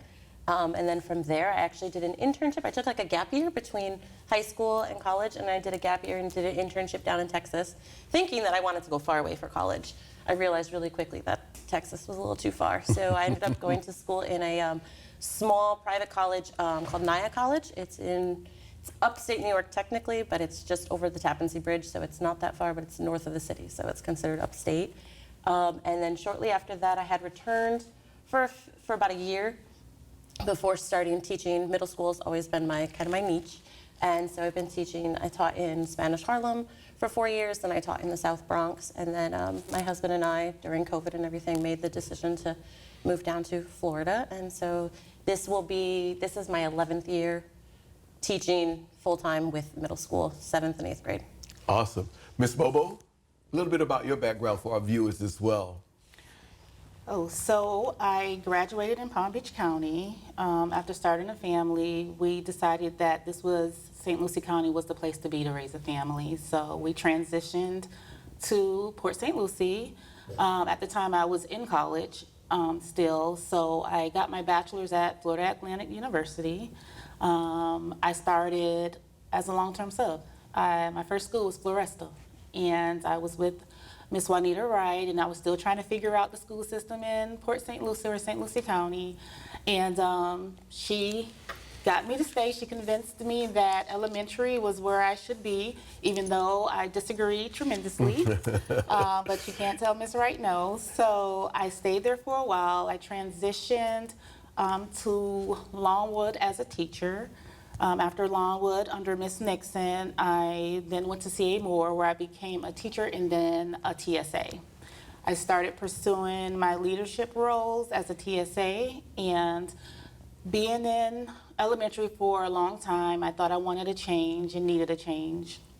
So I then transitioned to Dan McCarty Middle School, and I finished my leadership degree at Phoenix University. And the next year, I became an assistant principal at Dan McCarty Middle School. I stayed there for 2 years, and then I transitioned to the high school level at Centennial under Ms. Popwell, and I worked there for several years, and now I have the opportunity to lead Forest Grove. Go Bulldogs. Go Bulldogs. So, how excited were you when you found out that you were the Teacher of the Year for Forest Grove? I was a little taken back. It's an honor when your colleagues recognize your hard work. You don't hear it enough. Teachers, I'm so sorry, I didn't It's okay. expect that. I get it. We do 100 things right, and the only thing you're kind of told is the 3 or 4 things you did wrong. So to work in a group, and it's a new school to me. I'm not really familiar with a lot of people. I came in during COVID. I kind of just stick to myself a little bit, and I just kind of do my own thing. I help people as much as possible. But I guess to see that work, even though it wasn't, I didn't feel like it was on display at all. It was a big honor. I was very much kind of taken back, and then to find out I had to do all of this, I was kind of like, this doesn't sound like a crazy opportunity. But I'm very excited because it's I don't want to say thankless. I think thankless is the wrong word for it, but it is a very humbling career path to be in part of because, again, you're critiqued more times than you are praised for anything. So to find that is very nice. It's very humbling. So do you think along the way there was someone that inspired you to become an educator? If so, why? Oh, my high school French teacher, hands down. Well, first of all, I can't really speak French anymore, but I can read it really well. But he went beyond the classroom. He was very much, he knew what was going on in our lives. He made it a point to stop and check in with us. And it was a smaller school, right? I graduated, there was 95 kids in our high school class. So it was a very small school, and you went to school with the same kids from kindergarten all the way up to high school. So it was very personal in that aspect that we knew everybody. But this teacher took the time to be like, okay, college applications are due. You guys are stressed out, talk to me. Like, he really made it a point to show that teaching wasn't just about the curriculum. It wasn't just about, okay, this is honors French, you have to take a test. You know, it was beyond that. And he could see that in us. And I think that was kind of like, that's the kind of teacher I wanted to be. And then I was able to have opportunities from the time I was 14. My parents don't know why, but they allowed me to go to other countries. And I traveled and I taught English in Russia, and I taught English in Thailand and in Kenya, and I worked in orphanages. And that's kind of where I really was like, yeah, I really like this classroom opportunity. And I liked the inner city. I was in Manhattan and I was in the Bronx, and I kind of really liked that. And so to kind of be a part of that culture, I just felt very much like that was my niche. And he inspired me to do that because he taught me that teaching wasn't just what was in the book. It was more than that. So tell me, what subjects do you teach, and what's your favorite part of teaching? I teach 7th grade civics, so government. I don't know that there's a favorite part of government for most 12-year-olds. They don't really enjoy government per se. But I think it's when they actually make that connection, when I can actually bring it to life, or it's a complicated topic and they exceed my expectations. They exceed their own expectations. And to watch them, I do a lot of data chats with the kids. So when they finish tests and stuff, I say, hey, look, this is what you got. But I compare it to all of the other ones that they've done. So that way they can say, hey, you know, you got a 63, but you got a 27 on your last test. So look at your improvement. And giving them that opportunity to celebrate all growth, not just some growth and what people would see as growth, but to celebrate their accomplishments in every aspect of their education. You talked about moving here pre-COVID, and tell me, how has your life as an educator evolved? So when I moved here, I had one child, and my son was born, he was 15 days old when I moved to Florida. My parents live down here, so that's why we chose to move down here. I now have 3 children, so it's much more of a balancing act as far as making sure that I give everything to my students, but then I also save time for my family, and I also save time for myself, because it can be an all-consuming job. So when I attack the classroom, I really think of what has worked really well, what doesn't work really well, and what my students need, as far as all of those different things. So as an educator, it also has evolved into a parent role and a parent perspective, and I go into that classroom every day being the teacher that I would want my children to have. I want to be that teacher that's going to push those children to be better in all aspects, not just in their academics, but learn a social skill that maybe they didn't have prior to, learn that every day is a new day, that mistakes don't follow you on the next day, that you always have a chance to redeem yourself. So I try to take that perspective on. So, Ms. Bobo, you have an opportunity to witness the magic happen every day when you visited Ms. Combo's class. Tell us what you see and feel. It's a very welcoming environment, high energy. Even before you even get into the classroom, she stands at the door and they have a task to even enter into the classroom. It's very engaging. The kids feel very comfortable with her, and you can see it in just how they interact with her in the conversations that they have. She's an advocate of all kids, so just listening to her talk about her pedagogy and how she feels about being an educator, I would always say that too, because I have 4 kids, and I'm always going to be that person, that I want my kids to have, and now my grandkids to have, so she definitely models that. I am surprised that she doesn't think that other people see that, because I've only been at the school this one semester, but just watching how she interacts with students, how she interacts with her colleagues, and just the compassion she has for what she does is written all over her. This is just not, you know, for a talking piece. That's what she represents every single day. Describe her for me using 3 adjectives and tell me why those 3. The first one would be resourceful. On different levels, she mentors her team. She mentors, you know, people in her hallway. So resourcefulness is one. Like, she is that one, like I said, she's going to advocate whether it's for curriculum, whether it's for discipline, whether it's just, you know, for everyone to be successful on our campus. I want to say relentless, and that sounds kind of negative, but with her, it's a positive, because there's nothing she will not do for a child. We've had several conversations about students, you know, one-on-one, and she's like, I don't care, whatever I need to do, I need to make this happen. This kid needs to be successful. And she does not take no for an answer. So, you know, they are not getting out of her class, her instruction. She holds them very accountable. And they know that, and they grow to appreciate that. And the third one I would say is nurturing. She's very nurturing. And I think that's why she has such success with her grade group and her team, because she took on 2 inexperienced teachers this year. And our data is off the charts. And, you know, when you look at that, we have 2 brand new people to teaching. And, you know, they're under her watch and her leadership, and they are excelling, and they want to be like her. You know, they want that same outcome that she has. It says a lot. So, what is it that you say, or would you say, to a brand new teacher or to someone contemplating being an educator? What advice would you give? My advice would be, don't take it personally. Expect to fail and be okay with it. The fact that every day is a learning experience, and so what worked today might not work tomorrow, and that's okay. It's okay not to have, every day doesn't have to be high energy and everything else like that. You'll get to that point, right? So don't compare yourself or what you're experiencing in the classroom to other people. Be yourself, always. I think that's my biggest thing too, honesty. You have to be honest with yourself, you have to be honest with the kids, and just do your best. In the fact that, like, with the students, I'm very transparent with them. Hey guys, you know what, it's a bad day today, or I just had a really rough class, I need 10 seconds to compose myself, or different things like that.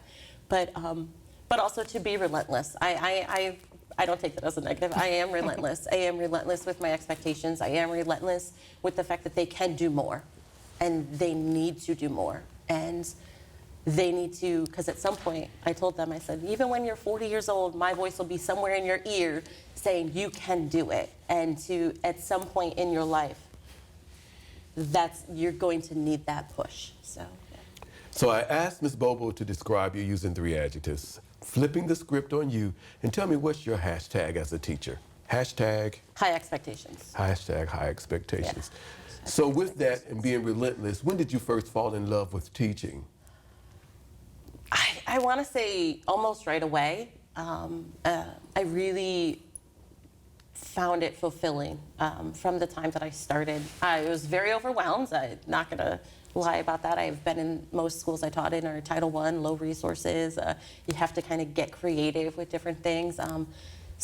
Really low student skills, so trying to figure out how to develop the student skills. That's why I went and got my master's degree in curriculum and instruction, so that way I could kind of have a toolbox that I could be resourceful with, even if it wasn't like a physical resource. And I just knew, like, I think it's a calling. I don't think teaching is something that necessarily people can just, oh, I'm gonna retire and be a teacher. I think you're either supposed to be a teacher or you're not. I don't think it's one of the two.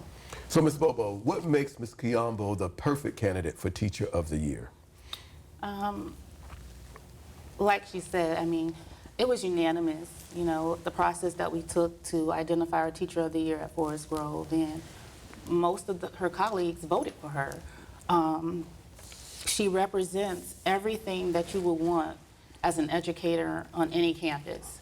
You want someone that's proactive. You want someone that's going to challenge things. and not just like, oh, you know, we're gonna go with the flow. I can't change anything, so I'm just gonna sit here, you know, in my bubble and just do me. She is not that person. She is just like, no, you know, she comes with ideas. She's very reflective. But at the end of the day, you want someone that's there for kids, no exceptions, and that's her. No exceptions. All kids, not just, you know, she has high-level kids, but she also has very low-level kids. And her interaction, you will never know where they are academically. The expectations are there, and they know that. So Ms. Kiambo, as the Teacher of the Year, you're automatically an ambassador for education. What is your message to parents, to our public, to anyone? Just because they're in middle school doesn't mean that you have to stop being a part of their education. I think parents single-handedly, outside of a teacher, are very influential in a child's education. And I think parents, don't be afraid to get involved. Don't be afraid to advocate for your child, but don't be afraid to push your child either. Make sure that they're doing what they need to do, because if they can read, they can do anything, and instill that in them early. So finish this phrase for me. The world needs. Well, the world needs a lot of things. And the world needs, in regards to education or just in general? In general. The world needs, I would say, compassion. Compassion, compassion. Ladies, thank you for joining us as we celebrate educators and education here in St. Lucie Public Schools. Ms. Bobo, thank you for coming. Ms. Kiambo, and congratulations on your selection as the Teacher of the Year for Forest Grove Middle. thank you. We are St. Lucie Public Schools. We are accoladed, recognized, accredited, merited. We are innovators, builders, career-driven, future-forward leaders. We are community-focused, partners, mentors, contributors. We are historic, unique, extraordinary, admired. We are champions, energetic, competitive, game changers. We are artists, dancers, designers, musicians. We are diverse, inclusive, collaborative, empowering. We are caregivers, protectors, supportive, attentive. Today's learners, tomorrow's leaders. We are St. Lucie Public Schools.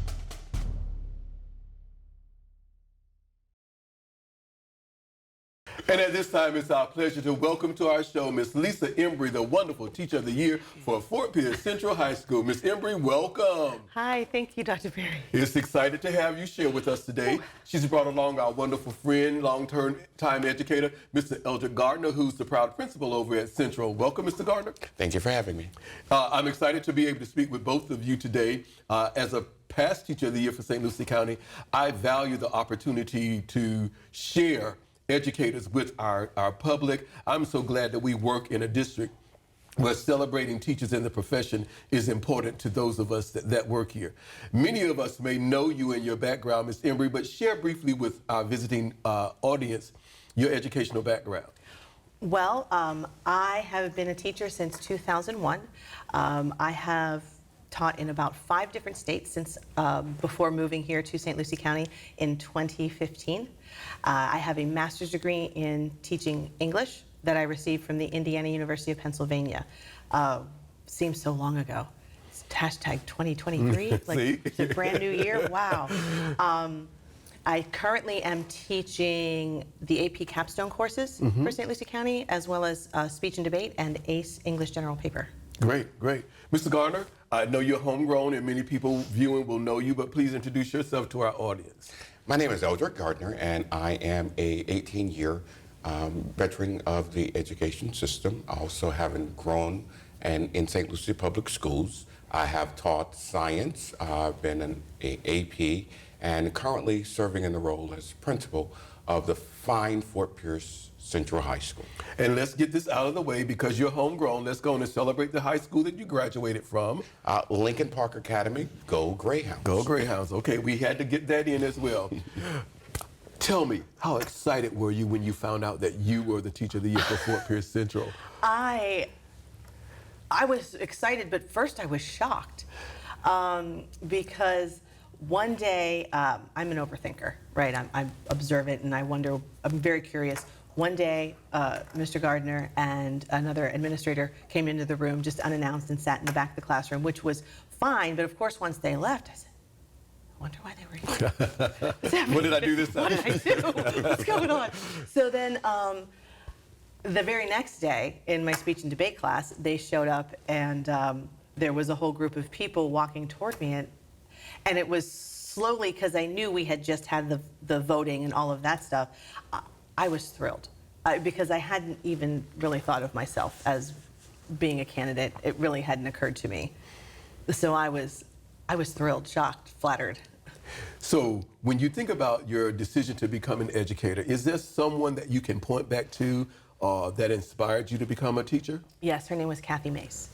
She was my English teacher my junior year of high school, as well as the speech and debate coach. She was so invested in her kids, and she always had time for her students. And it wasn't just about the English, it was about the life lessons that she taught because she cared so much. What's your favorite part of teaching? Can I say all of it? Yeah. Probably. I mean, honestly, It's about you. My favorite part of teaching is really working with the kids, getting to know the students, and especially the kids that have personal obstacles, right? And watching these kids really learn what they're able to do and really kind of learn that they can do things they never thought they could. Do we have time for a story? Go ahead. So I just think of one young lady this year, as a matter of fact, in my speech and debate class that she was signed up for as a freshman. I was contacted by her mom, warning me of her crippling anxiety. She ended up dropping the class before I got to meet her. Her guidance counselor said, "Go meet Miss Embry. Like spend a week in her classroom and see if you don't want to spend a year with her." So she came to my class. We met, we talked, we kind of had a plan of how we could work together to kind of get her over that fear. That young lady was so brave, and she gave a speech, and she was a new kid. She is not only in the speech and debate class, she joined the debate team. So teaching is one of the few professions where you get to see things like that and be a part of that kind of growth. So that's really my favorite part of being an educator. So, Mr. Gardner, you get to see the magic happen, that growth that Ms. Embry just spoke about on a regular basis. Tell us what it is that you see, hear, and or feel when you visit her room. Whenever you go into Mrs. Embry's classroom, what you're going to see is a highly engaged environment where collaboration amongst the students is paramount. Accountable student talk, and students are engaged in rigorous tasks. And she's acting as a facilitator with asking questions and employing Socratic methods is what you will see. And it is just the intangibles that you will witness are mind-blowing. And the students, they respond accordingly. So what other, let me back up. We know that those persons that serve as Teacher of the Year are highly engaged in the day-to-day operation of a school. What other activities do we see Ms. Embry involved in that just make the school work? Ms. Embry is highly involved in our school, and one of the things that each morning our students are graced to have her do our morning announcements. And her bubbly personality, it comes through. And it's a great way for our students to start their day, and also for our staff and teachers and administrators as well. And she has a sign-off that only she could say, but it is a wonderful way to start our day. Not only that, but she is our speech and debate teacher. And this initiative was directed by the state, and she has since had students go and participate in competition and place. She is our AP capstone teacher. She has also ventured into athletics to be a cross-country teacher, cross-country coach, along with the other duties that comes along with teaching. So she is very involved in our school, and our students are the better for having her. So, Ms. Embry. Yes. If you had an opportunity to speak to a first-year teacher or someone contemplating becoming an educator, what advice would you share? So The first thing I would tell them is watch as many veteran teachers as you can, because that's where you will learn things that they can't really teach you about in your college education, because there's no textbook on classroom management. I mean, you can talk about best practices and here are things that work and here are theories and things that have been proven to be helpful, but when you are there in front of those kids staring at you those first days of class as a first-year teacher, nobody can really prepare you. There's this tremendous learning curve, and the best way to sort of figure out your own methods is to see what other people do and kind of beg, borrow, and steal the best things that you think, and don't be afraid to be who you are for the kids. How do you emphasize parental involvement, family involvement in the lives of students, especially in high school? Well, that is definitely a challenge. It's not quite the same as when you're in an elementary setting, when you have that same focus group of kids, when you've got 160 kids on a roster. I facilitate email, Teams messages, the Remind app, creating as many ways as possible for parents and students to have access to me, phone calls home, emails home. For parents, when I know that work is an issue, I'll make myself available in the evenings if I need to. I love the Teams messages for being able to connect with students as well. Mr. Gardner, describe Ms. Embry for me using 3 adjectives and tell me why. Now, if I'm only limited to 3, yes, Dr. sir. Perry, then the 3 that I would have to select was, first and foremost, she's diligent. Secondly, dazzling, dynamic, and devoted. And so when we talk about diligent, the level of diligence that she shows in the follow-through, any task that you give her, she is going to see it through. And she will see it through with a love of grace. She will see it through with a smile, and it will come across as that whatever she does for students is not a burden. So that includes the tasks. She has 4 preps. She's H General Paper teacher. She is the capstone teacher, seminars and research, and all of these are high rigorous courses along with debate. And then when we talk about dazzling dynamic, as you can see through her personality, she has absolute presence in the classroom.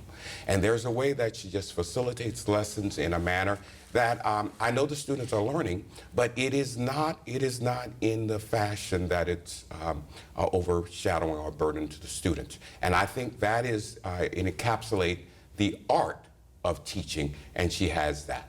And when we come to devoted, well, it speaks to the almost 20 years that she has had in the profession. And so we are the benefactor of all of those things that she is at Fort Pierce Central. Diligent, dazzling, dynamic, and devoted. So what makes her the perfect candidate for Teacher of the Year? She's the perfect candidate for Teacher of the Year because I think she is the epitome of what teaching is. She's an ambassador of excellence and a champion for students. And if we could have more teachers like her, our students and our schools are the better. Ms. Embry, being the dazzling dynamic that you are, the devoted teacher, yeah.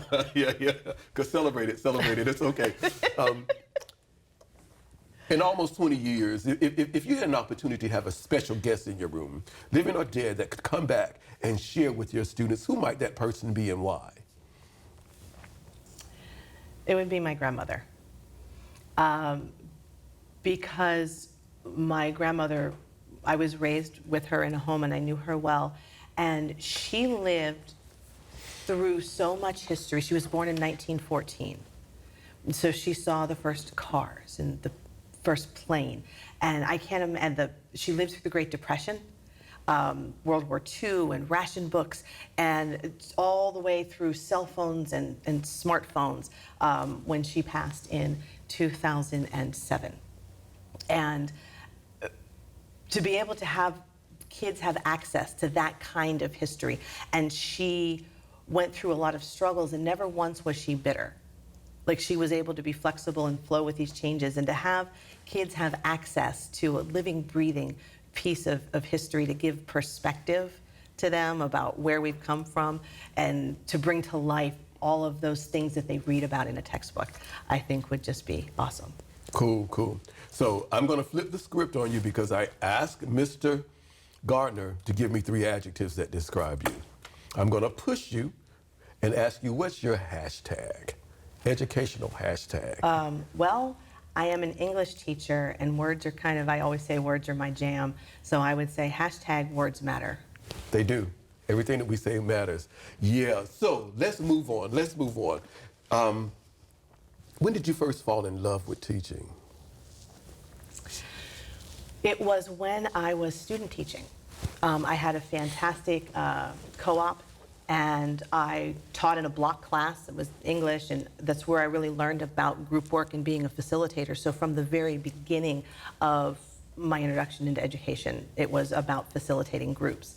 But at the end of my time with him, they surprised me with a little binder that I still have, where all of the students that I had wrote a letter and just a little bit about what they learned or thanking me, just whatever, with a little picture and a letter to me. And they were so thoughtful. They weren't just the typical, thanks for being a great teacher, we had some laughs. It wasn't, these kids shared something of themselves. And there were a few that were really, really touching. And when I realized what an impact you can have in the lives of kids, I was hooked. That was it. I was done. So, Mr. Gardner, we've talked about a lot in just a few questions with you, but is there anything else that you want to share about Ms. Embry that you want us to know? Well, I do believe she will serve St. Lucie Public Schools as an ambassador of excellence and a champion for children in this role as Teacher of the Year. And I do believe, as you have also witnessed here, she can communicate effectively what teachers do day in and day out to make the lives of boys and girls that much better. So, Ms. Embry. Yes. As Teacher of the Year for Fort Pierce Central High School, you automatically become an ambassador for education.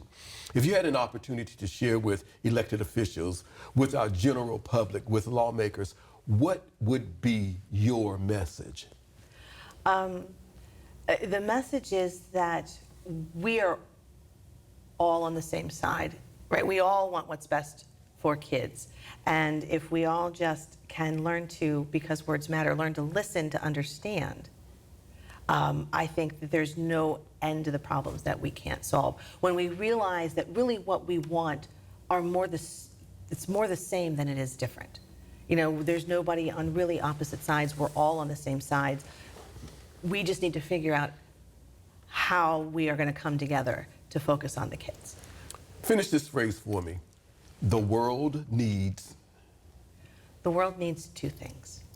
The world needs more creative thinkers who are willing to take the risk and share that creativity with the world. And they need more people who are willing to listen to understand. Because if you pair that creativity with the willingness to listen to understand, there's no end to the things that we can create, innovate, and problems that we can solve. Mr. Gardner, thank you for joining us today. Ms. Embry, thank you for joining us, and congratulations on your selection as the Teacher of the Year for Fort Pierce Central High School. That Cobra Pride is showing. Thank you again, and we celebrate all that you do for the wonderful children at Fort Pierce Central High School. We are St. Lucie Public Schools. We are accoladed, recognized, accredited, merited. We are innovators, builders, career-driven, future-forward leaders. We are community-focused, partners, mentors, contributors. We are historic, unique, extraordinary, admired. We are champions, energetic, competitive, game changers. We are artists, dancers, designers, musicians. We are diverse, inclusive, collaborative, empowering. We are caregivers, protectors, supportive, attentive. Today's learners, tomorrow's leaders. We are St. Lucie Public Schools.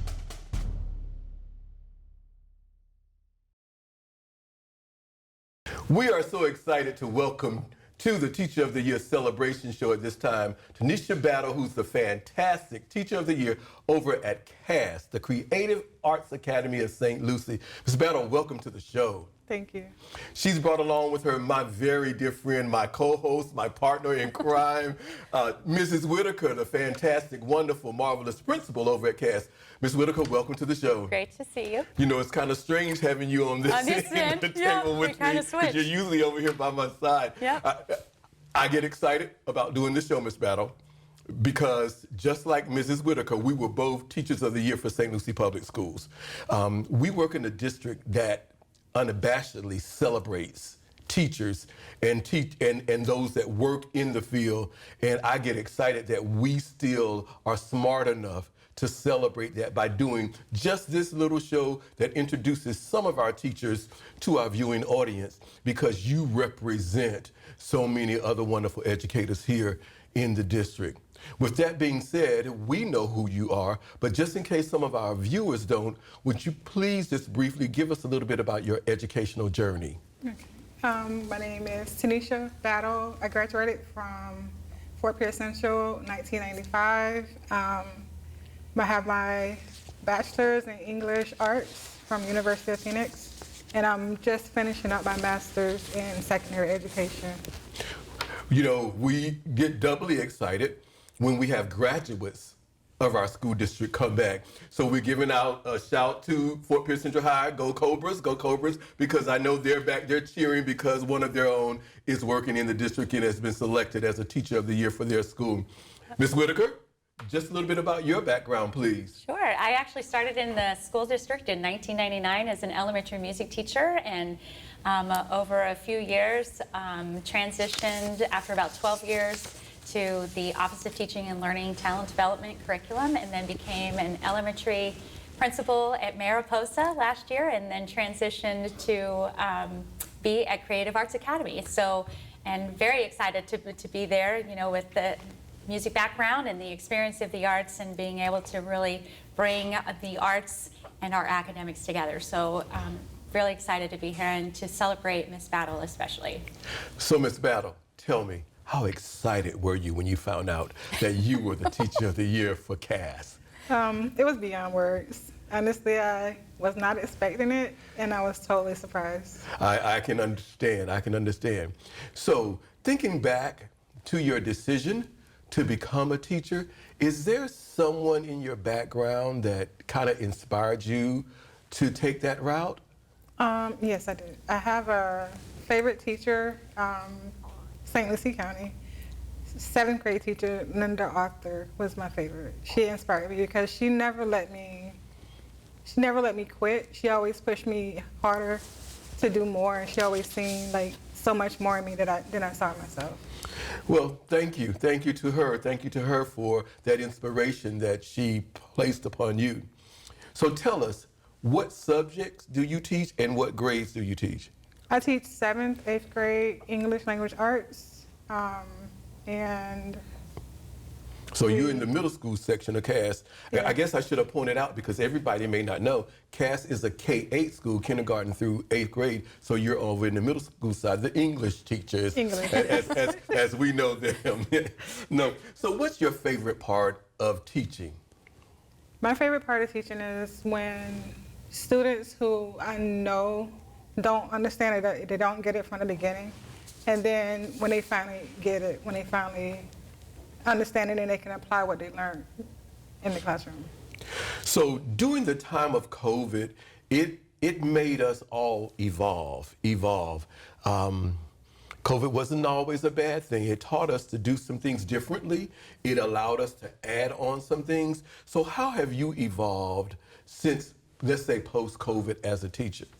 I can say I evolved in 2 ways. One way would be engagement strategies, and the other way would be being more aware of students' emotional needs. The engagement strategies I use in class now, it lets them interact with each other. Even without interacting with me, it gives them an opportunity to use their devices, their computers, and then just being more aware of their emotional needs. I kind of take a step back and kind of see what they need and where they're coming from and adjust myself a little bit so that I can support them. Awesome, awesome. Yeah, I think just like I said, COVID taught us a whole bunch that we all need to be aware of. So, Mrs. Whitaker, you have the opportunity to watch Ms. Battle each and every day. Tell me, when you visit the classroom, what is it that you hear, see, and or feel once you visit this dynamic room? Well, being a new principal to CAST and having a chance to watch her, you know, one of the things that I always heard my son actually, you know, taught with her, and it was always talking about the magic that she had in her classroom. And now getting to see it, you know, firsthand, it's about relationships. She holds her students accountable. Every kid has a job. I mean, it's just, you know, she's smiling as, you know, as I'm saying it, and gives them something for that buy-in piece of it. And, you know, when she talks about a level of engagement, she is a role model for what it looks like to have an engaged classroom. And it's very evident that the students feel part of her community, and they matter to her, and their learning matters to her. And when you walk in, that's what you see and you experience every time that you walk in. So we know that Teacher of the Year candidates, nominees, they're heavily involved in other aspects of the operation of the school, not just teaching in their four-wall classroom. Right. They do a whole bunch of other things that just helps the school work. What might we find Ms. Battle involved with? She is a busy lady. She helps out a lot. So she's part of our PBIS team, you know, that provides those positive behavior supports throughout the school. She just led a Dora decorating contest for the middle school kids, which, you know, during the holidays, the kids always love that, and then the teachers get to come and vote, you know, on who wins. That was always fun. She served as a basketball coach. This was something that I didn't know, that I had just learned about her, that she was a basketball coach for CAST, and she also is, I'm trying to think of all the 8th grade, all the 8th grade activities that she's working with and getting the students ready for graduation, organizing those activities, our dance, our dinner, I know I'm gonna leave a bunch of the activities out, Grad Venture, they're gonna, you know, working with our 8th grade students with that. So always one of those people, just humbly in the background. She loves, you know, she says it all the time, but just does an amazing job of making a difference in our kids every day. So, Ms. Battle, I might visit your classroom and see you hooping it up with the kids. So, Ms. Battle, as a Teacher of the Year, you will have opportunity to speak to some people. Different cases. What might you say to a first-year teacher or a person thinking about becoming a teacher to inspire them to do so? I would say learn as much as you can. As much as you can, about as much as you can. And how would you, on the flip side of that, emphasize to parents the importance of their involvement in their child's education? I would basically let them see that without their support, it'll make it harder for us as teachers or educators to make sure that all the needs of their students are met academically, emotionally. We need the support of parents in order to make sure that every part of the student is being built up. Knowing that you are a basketball fan, I'm sure you've watched the movie Brown Sugar when he asked, when did you first fall in love with hip hop? Yes. So I'm going to ask you, when did you first fall in love with teaching? I would say as a kid. I always said I wanted to be a teacher when I was younger. I got away from it as I got older, and then eventually I got right back to it. So would you be one of those persons that set your teddy bears up and conduct the class and gave them... Actually, I had a really big family, so I would just teach them during the summer. Okay. So as involved and active as you are on campus, there has to be something that drives you, that fuels you.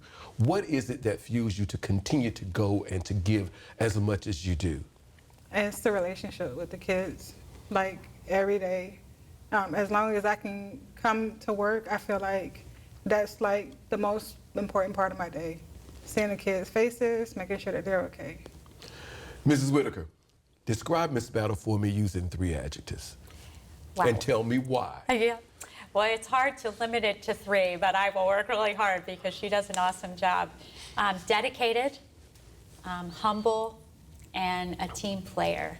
And dedicated in the fact that she goes above and beyond for everyone, not just her kids. And, you know, one of the things I failed to mention, she serves as team lead for the 7th and 8th grade team, and just goes above and beyond in supporting her team in whatever they need, you know. The humility, she's that humble giant because she has a heart for teaching. She's gifted in teaching. She's bigger than life, and I don't think sometimes she realizes just how gifted she is as a teacher. And then the last one that I did is team player, and you know, she's always looking to help bring out the best in everyone, you know, with her colleagues and, you know, even her administration, and always starts the day with a smile and always has something positive to say. And, you know, so I'm sorry that you limited it to 3 words because I could keep going, but we're just thrilled to have her, you know, serving as the Teacher of the Year for CAST. So let me give you an opportunity to further expand, Mrs. Whitaker. Okay. What makes Mrs. Battle the perfect candidate for Teacher of the Year? Well, I think again those adjectives come to mind, but again when you think about the Teacher of the Year, it's somebody who stands out, who goes above and beyond, who doesn't do it for the paycheck, who does it because that's where their heart is. And you can see that in every day that she comes, she's at work, giving her best, giving her all, and doing it with a smile because she cares about what she does. And that reflects in her students, in the people that she works with her families, you know, working and building those relationships between the families and the students and with her, and really building that classroom community. But when I think of the Teacher of the Year, I think of somebody who wants to make a difference and does, and that's her. So, Ms. Battle, earlier in our program, I asked Ms. Whitaker to describe you using 3 adjectives. I'm going to flip the script on you and tell me, if you had to have a teacher hashtag, what would your hashtag be? Hashtag? Hashtag understanding. Hashtag understanding. Tell me why hashtag understanding. I just feel like in order to be a good teacher or a good support, you have to be understanding. So let's wrap it up by asking you this. As a Teacher of the Year for CAST, you automatically become the ambassador for education. There may be times when you're called upon just to greet some people, to say hello, just have conversations with them. It could be the superintendent, it could be school board members, possibly policymakers, anyone across our community. What would your message be? My message would be, as an ambassador, my message would be take time to get to know students, staff, parents, community. That way we can build onto each other, create a good foundation, so that way we can make a positive change in what we know is our future or our society. Awesome, awesome. To both of you ladies, Mrs. Whitaker, Ms. Battle, thank you for joining us. I get excited. Mr. Battle, I don't know if you know, but I get excited about CAST because I was there at one time when it had another name, Fort Pierce Magnet School of the Arts, and just excited that Mrs. Whitaker is there bringing that ship further and further along. Thank you to both of you for joining us today, and we're so happy that you let us celebrate you, and we congratulate you as the Teacher of the Year for CAST. Thank you. Thanks so much.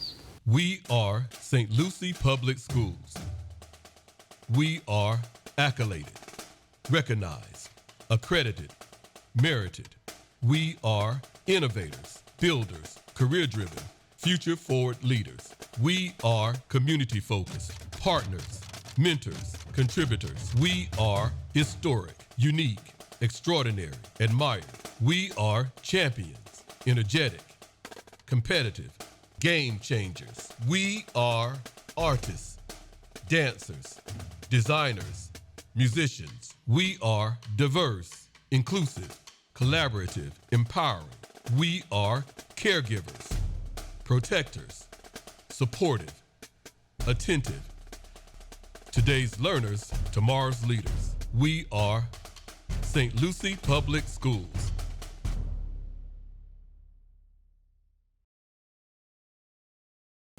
It's our pleasure at this time to welcome to our Teacher of the Year highlight show, the awesome Teacher of the Year at Westwood High School, the West Prep Magnet, Dr. Joseph Noel. Welcome to the show. Thank you, Dr. Perry. He's brought along with him the fantastic principal at West Prep, Dr. Megan Green. Welcome. Hi, thank you. It is exciting for us to have this opportunity to speak with both of you. As you all know, I was Teacher of the Year for St. Lucie Public Schools, but I'm just excited that our district continues to highlight the awesome work that our teachers are doing by highlighting the Teachers of the Year. It gives us an opportunity to introduce to our viewers just a small portion of the 4,000 plus employees that work in the district. With that being said, we all know who Dr. Joseph Noel is, but would you please introduce yourself briefly to our viewers? Well, my name is Dr. Joseph Noel. I am a social studies teacher at West Prep. I am actually this year's social studies teacher of the year for the state of Florida, one of several. And again, I graduated from Bethune-Cookman University, your alma mater, Dr. Perry. Absolutely. I went on and actually matriculated after graduating from Bethune. I went on to Nova University and earned a master's degree in instructional design technology. I then went on to FAU and earned a specialist in ed leadership, and then moved on into Kaiser and actually earned a degree in instructional design technology.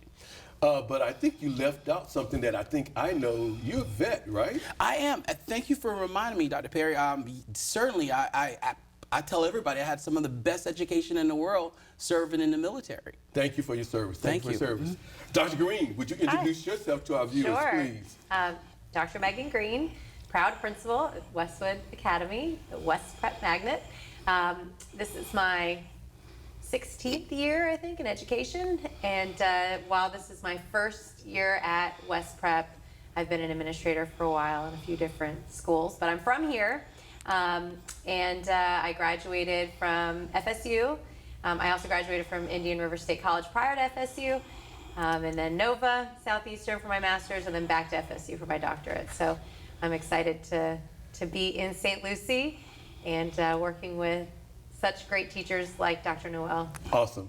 So Dr. Noel, tell me, how excited were you when you first found out that you were the Teacher of the Year for the West Prep Magnet? You know, I think you said that you were former Teacher of the Year from Westwood. Yes, sir. Once a Panther, always a Panther. And so, of course, I was so elated.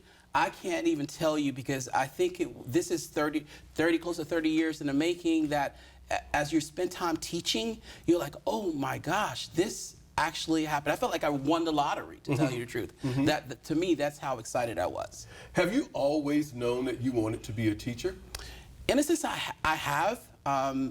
Of course, the background that I have is such that when I first entered the country, I couldn't speak a single word in English, but I had a teacher by the name of Miss Ford that basically took me under her wing. I had a male teacher by the name of Coach Sapp that relatively did the same thing. I saw how much they were helping the students, and so for me, the genesis of me becoming a teacher really started there at the elementary level with them, because I saw how much care and attention they gave each and every student. And remember, Dr. Perry, this was at a time where there was no meta decree, there was no ESOL, and so therefore I was thrown into a classroom, and these wonderful educators basically gave me as much as they possibly can. I felt like I wanted to do the same thing once as I got older and got into the profession. So what's your favorite part of teaching? My favorite part of teaching, to honestly tell you the truth, being able to help students and seeing them develop into adults, not necessarily knowing what's going to come of them, but just being able to plant that little seed and knowing that you are doing that and that there's some good things that are going to come from them. Just knowing that helps me to feel better about what I do every single day in the classroom. Dr. Green, you're the lucky one. You have the opportunity to watch Mr. Noel on a daily basis. Share with us some of the magic that you observe. So I would say any day of the week, if you have the ability to go into his classroom, you will see, the first thing you'll see is that he is a guru with technology and helping his students to become more comfortable and acclimated with using technology in their academics. He is a STEAM advocate, so any of the initiatives that we do as a STEAM school, he is the first one to jump all in and implement with his students. There's always a high level of engagement in his class. The students are always willing to try whatever he brings in. We just had a conversation about the PD session that we did on Tuesday, and how he's already implementing what he learned firsthand in that session. So that's just the type of teacher that he is he jumps right in to make sure that whatever the latest information is that he's learned, he wants to try right away. So Dr. Green, you just made my heart smile when you said STEAM and not STEM. It tells me that at West Prep, we understand the arts that are a part of, okay, I can get on, I'll stop. Let's get back to the interview, okay? So, to be the teacher of the year, we know that those persons are highly engaged in the other aspects that makes the school work. What else might we find Dr. Noel involved with? So not just the STEAM advocate, but he's also the department chair for our social studies. And so whenever we have new teachers, and not just in social studies, but any new teacher, he's the classroom that comes to mind immediately when we want to show what he's doing for others to emulate. So outside of just the engagement techniques that he so readily incorporates, every time you go in his room, you're going to see a well-prepared instructor who has spent quality time anticipating the needs of his students and then planning for them. There's never a day that you go in and you don't see something innovative happening in there. Dr. Noel, Dr. Green mentioned being involved with new teachers. What advice would you share with new teachers or someone that may be contemplating becoming an educator? The advice right away I think about is reflection.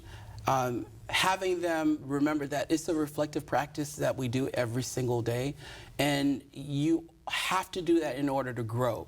The other thing that I think that comes to mind when we think of reflection is standard-based instruction, and that the idea that what we do every single day is driven by standards. And so you don't give up, you ask questions, and if you don't understand, then you therefore go and ask even more questions. If you're not getting it just right, you then just jot it down and remind yourself, okay, could I do this better? And so any new teacher that's coming into the profession, one of the very first thing I would say to them, focus in on reflecting every single day on your practice. You mentioned the work that we do and reflecting, that being a practice. As we reflect to your 30 some odd years, but more importantly to the last 4 or 5 years, as educators we have all had to evolve. How have you evolved as an educator? As an educator, of course, if we're looking at COVID and last 4 years, when I was first hired to be a staff member at Westwood, the principal hired me, and I didn't know, none of us knew that COVID was going to take place. And so once COVID actually hit, I had to do some soul searching. And when I said I had to do some social, I had to really think about how can I best help our teachers navigate through technology? How can I, and as Dr. Green mentioned, it's the same thing. How can I help them grow? How can I help them be the best that they can possibly be? And secondly, Dr. Green also mentioned, then there were the students. Knowing the fact that they had never gone through something like this, having to sit in front of the computer, having to sort of navigate through the difficulties of hiccups that they might have. And so for me, in the past 4 years, it has been a struggle. That's why I say there was some soul searching. And being able to help the teachers be at a place where they can do their craft and feel good about it, for me, those 4 years were not wasted. Dr. Green mentioned I hit the ground running. I didn't think about a second job. I didn't think about leaving the district. I only thought about what can I do to help, one, Westwood be the best school that it can possibly be, two, help the district accomplish the things that it needed to accomplish to ease the people, the students' nerves, also to ease some of our parents. And so consistency became a very important thing to me. And as long as I was in that classroom at Westwood, I was making sure we had a consistent environment. Dr. Green, describe Dr. Noel for me, please, using 3 adjectives. And when you describe him, Tell me why you've chosen those 3. So I would say first that he is a professional, and not just in the perfect way that he aligns his lessons to the targeted outcomes that we want to see for students, but to how he dresses for work every single day. I mean, every day he comes in with the most professional attire, and I love that for our students because it's so great for them to see that consistency. It could be a Friday, it doesn't matter. He is always professional. I would say another word that would describe him is enthusiastic. He is someone who is always enthusiastically excited about the content in his class, as well as helping other teachers around campus to accomplish their goals. And every day I see him, he's got the biggest smile. He's just so happy to be there. And so I feel like that permeates with his students and with all the teachers he works with. And then I think the last word that I would use to describe him is just determined. He is someone who is always thinking about what's best for kids, what's best for a department. He comes to our SAC meetings, and if I could come up with more words, I would say innovative. 3 words, Dr. Yeah, Green. sorry, I've got more words. But determined to see things through. So whatever committee he's on, whatever he's involved in, he's going to make sure that it's done to a perfect level. Professional, enthusiastic, and determined. That's what Dr. Green says. And I was thinking about asking you to describe yourself based on what you think your colleagues or your students might say. But if there had to be an educational hashtag for Dr. Joseph Noel, what would your hashtag be? Hashtag and tell me why. Hashtag PLStream. Personalized learning stream. What we do every single day as classroom teachers, we don't shut our doors and keep those doors shut out. We leave our doors open, not physically, but we leave our doors open so teachers know that we're there, that we can personalize the instruction, help them personalize their instruction by just being able to be available to them. And so for me, personalized learning stream, it's a word that we often don't talk about, but it's something that's spinning around the verbiage of education now. Personalizing instruction, personalizing learning for our students, personalizing learning for our teachers, personalizing learning for our parents. Each and every parent that comes to us are different. Every one of them are different, just as much as our students and just as much as our teachers.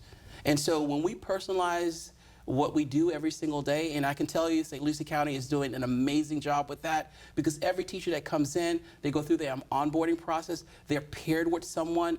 That's sort of a stage our district is in. But when they come to our school, we do the exact same thing. We follow that format that the district has, making sure our teachers that come in stay with us, making sure that they're there and we support them all the way through in a personal way. Dr. Green, what makes Dr. Noel the perfect candidate for Teacher of the Year? I think Dr. Noel is someone who embraces any challenge as an opportunity.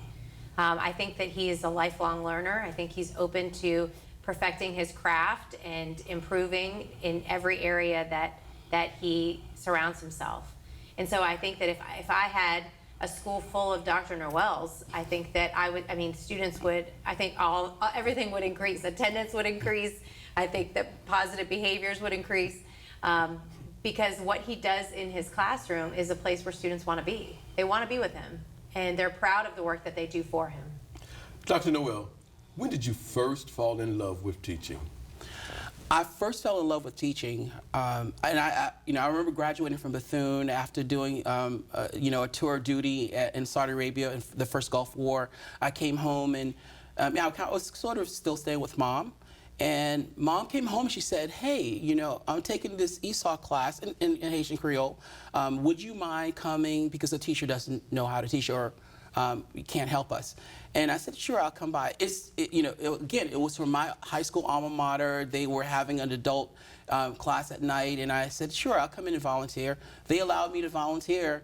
And immediately, we're talking about, we had parents that were from Guatemala, we had parents that were from Puerto Rico, we had parents, they wanted to learn to speak the language, and they also wanted to sort of feel comfortable about what they were doing. And as I started volunteering, I noticed that they immediately went to the principal, night school principal, and said, can we have him back? And I wasn't expected to come back to volunteer even more, but I came back and volunteered. The second night, the principal came to me and said, would you mind working permanently for us? The week after that, the principal went and spoke to the day school principal and said, hey, you need to hire him for the day school program. And at that point, they threw me into a dropout prevention class. And I don't know if you remember the dropout prevention class. I had math, science, social studies, all in one class. What happened there is that the principal came in the room. This was sort of my second or third day, and the principal saw me taking part one of those Apple IIe computers. And this was my dropout prevention class. What I'd already done is I had each student pair up in groups, and they had to list all of the components of the Apple II. When she walked in there, she was amazed at the fact that even then, at that time, the dropout prevention kids were not just sitting there, they were actually doing something. I thought I was going to get in trouble. Of course, we were destroyed. But these were computers that were no longer being used. And then at that point, I'm like, oh my gosh, I love this. Because these are kids that were, in a sense, in my opinion, at that time, cast aside. She immediately pulled me to the office. Well, again, I thought I was in trouble. And she said to me, those kids don't belong in there. We're going to put them, mainstream them in regular classes. We're going to have you teach social studies. And I was like, oh my gosh. Again, I was already certified in social studies, teaching dropout prevention. And she shared with me, she said, as the principal, I think these students need to be in a regular classroom, and you need to be teaching all of our students to think critically. So tell me this. You're the Teacher of the Year. You automatically become the Ambassador of Education at the West Prep Magnet. Have an opportunity to speak with many different people, parents, community members. What's your message? My message for all teachers, especially Florida teachers, and especially teachers in the United States, is that we have in our educational system the opportunity to take each and every individual child and move them in the right direction. We are obligated to do that. We have a responsibility to do that, and our democracy is even better when each and every student feel very comfortable about moving on to the next level. And my message would be, teachers, keep doing what you're doing, focus on standard-based instruction, and move our students in the right direction. But more importantly, Dr. Perry, the idea about that is, if you think of it from the standpoint of what we do every single day, it's a process. What we just talked about is a process. And for me, helping teachers understand, a student might come to you and may not necessarily know to speak the language. I am a perfect example. I have a PhD, but I didn't start off with a PhD. It was a process for me. Coach Sapp helped me through the process. Ms. Ford helped me through the process. Again, all of the teachers along the way helped me through the process. And again, Dr. Green being the leader of West Prep, I am still learning. And she kind of shared, she said, I am a lifelong learner. I know it, and I don't have a single problem with it. But if I can teach and help our other educators know that a student might be in front of you and may not necessarily have all the prerequisite skill, that doesn't mean they can't. The key point about that, again, we're not there yet. We're not there yet. If we can remind our students, hey, you haven't quite got to that point yet, but we're going to get there. But we're going to get there together. It just takes time, and you stay on that. It's a process. We stay on that same path. Well, Dr. Noel, Dr. Green, thank you both for joining us for this segment of our Teacher of the Year Spotlight Highlight Show. Congratulations on your selection as the Teacher of the Year over at Fort Pierce Westwood Academy, the West Prep Magnet. And since you have three Panthers in the room, we might as well end the way we started out. Once a Panther, always a Panther. We are St. Lucie Public Schools.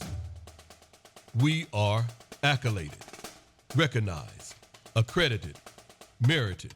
We are innovators, builders, career-driven, future-forward leaders. We are community-focused, partners, mentors, contributors. We are historic, unique, extraordinary, admired.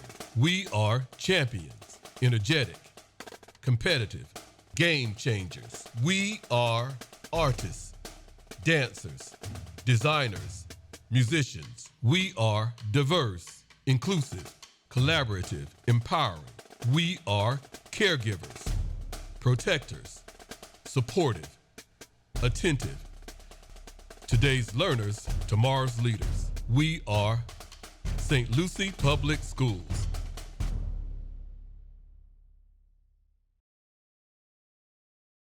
We are so excited to welcome to our show at this time Mr. Trevor Sparaccio, who's the fantastic Teacher of the Year over at Oak Hammock Cade School.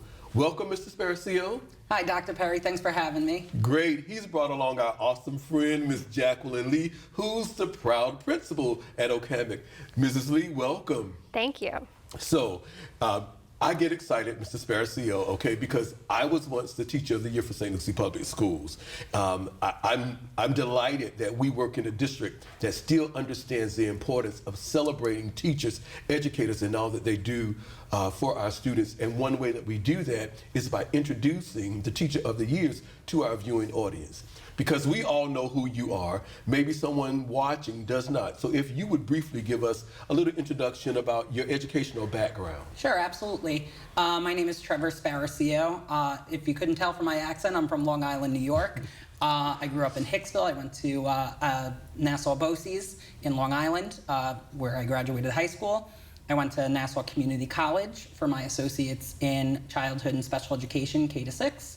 I then went on to SUNY Old Westbury for my master's degree in childhood special education as well, grades K-6. I recently just earned my master's degree at Lynn University in educational leadership, and I am now enrolled in my doctorate program at Lynn University as well for educational leadership and curriculum instruction. Great. I heard it when you say Long Island. Yeah. It really came out there. You'll hear it a few times. That's great. Mrs. Lee, would you give us a little bit about your background, please? Yes, sir. Originally, I'm from Western Pennsylvania. I went to the University of Pittsburgh, and as soon as the day after I graduated, I moved to Florida to explore becoming an educator at St. Lucie Public Schools. I first began teaching at St. Lucie West, what was then St. Lucie West Middle School, turning into K-8 school. There I had many opportunities, leadership opportunities, and quickly became an assistant principal at Lincoln Park Academy, and then moved over to Oak Hammock K-8 as an assistant principal. And I had the unique opportunity this year to take over as principal at Oak Hammock K-8. Congratulations. We're glad to have you as the principal there. Now, Mr. Sparaccio. Yes, sir. How excited were you when you found out that you were the Teacher of the Year for Oak Hammock? I was floored. It was a big honor and a huge privilege to be Oak Hammock K-8's Teacher of the Year. I've been on that list many times and many of years, and I think this year was just the perfect opportunity, and everything just kind of aligned the way it is, and everything happens for a reason. And I'm glad to be, actually, I was thinking about it on the way here, I'm glad to be Mrs. Lee's first Teacher of the Year, too. Well, it's great when the planets align, right? Yes, sir. So, have you always known that you wanted to be a teacher? Absolutely. My family comes from education. My mother runs a school for children with autism in Long Island. My brother's actually an ESC support facilitator here at Fair Lawn Elementary. And my dad is a professor at Lynn University. So education just kind of runs in our family and in our blood. And I'm very fortunate to have such an amazing support system that has kind of encouraged me to go into teaching as well. So with you coming from an educational family, this might be a tough one, but I'm going to ask anyway. Is there someone that inspired you or still inspires you to be an educator? No, not a tough question at all.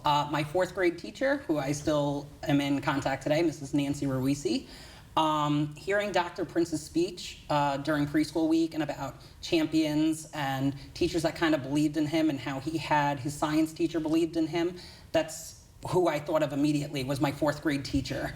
And she's really inspired me to become an educator and to really build rapport with students and to make them foster a love of learning. So at Oak Hammock, tell me, what do you teach? And end by telling me what's your favorite part of teaching. I teach 7th grade civics. It's a very challenging and interesting course, but what I really love about the curriculum is that they're going to carry civics with them for the rest of their lives. Our students are going to be productive members of society. They're going to be college and career ready. And that civics course really prepares them for the future. It prepares them not only just for college, but for future careers and any future endeavor students wish to choose. With everything that's going on in the world, you have a lot to talk about, don't you? Yes, sir. But you know, we got to stick to the standards, and we have to make sure our students are prepared for that civics COC and what's expected of them. So, Mrs. Lee, you have the wonderful opportunity to see Mr. Sparacio in action every day. Tell me, when you visit his classroom, what is it that you see and what excites you by being there? He is so engaged with the curriculum, and the students are engaged in the classroom. They are constantly participating. He's up and around. He's interacting with the students, encouraging them, never letting them give up in it, even though the curriculum is so challenging. In addition to that, we know that once one is selected the teacher of the year, it's because of many things. That person is generally involved in many facets of the operation of the school. What else would we find Mr. Sparacio involved in? Pretty much everything in our school. He serves on our faculty council also as a secretary there. He is involved, very, very much involved in PTO, also serving as a secretary, also involved in our school advisory council. He is a team leader for one of our 7th grade teams.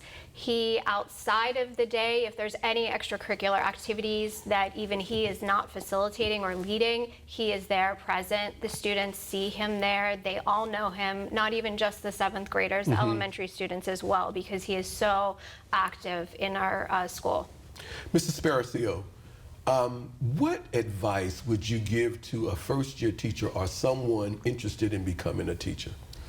Always reflect. Always self-reflect. You know, even now as a 7th year teacher, I look at myself, this is my 7th year as a first year teacher. Every year I'm always reflecting, and for those teachers, although you're gonna have your ups and downs, try to look at the positives. You know, I'm not gonna lie and say it's all rainbows and unicorns, but there's always a positive, even in those rough days. Tell me, how do you emphasize involving families, parents, in your students' education? I'm very big on parent engagement. I use a variety of communication techniques. I use Class Dojo, I use Skyward. I talk to parents. I actually hold parent involvement nights. We just recently had one at OCAM at K-8, talking about the civics curriculum and the EOC exam. I get involved in other events such as the Color Run, which we did. I come to school board meetings, and I've presented to myself about Autism Awareness Month. I'm on the autism spectrum, and I want other parents and students to see that you can really accomplish anything if you put your mind to it, and not to set a ceiling on any child. COVID taught us a lot. And helped us evolve as educators. How do you think you have evolved as we've moved what I call post-COVID? Oh, I definitely learned more about technology and how technology is becoming a more integral part of our students' learning and our instruction as well. I'm seeing it more and more and how students interact with it. But I'm also learning the importance of cultural and learning environment and how important it is for students to regulate their emotions and to learn how to build relationships with one another. Awesome. Mrs. Lee, describe Mr. Sparacio for me using 3 adjectives and make sure you tell me why. Okay, certainly.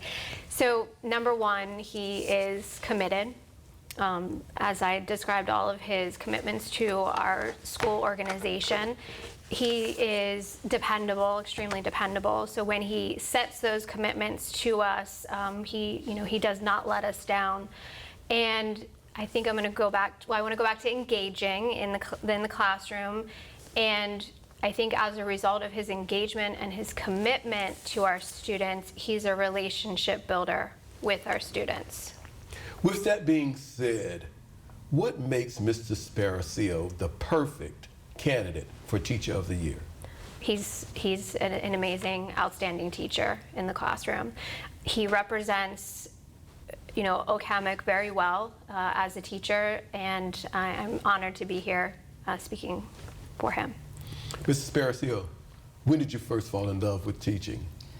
When I was a little kid. I used to play school. I used to come in. I used to teach my stuffed animals just because I loved teaching, and I had amazing teachers, and I loved, even at that time, I loved math, and I loved all the subjects, but social studies really stuck out to me the most.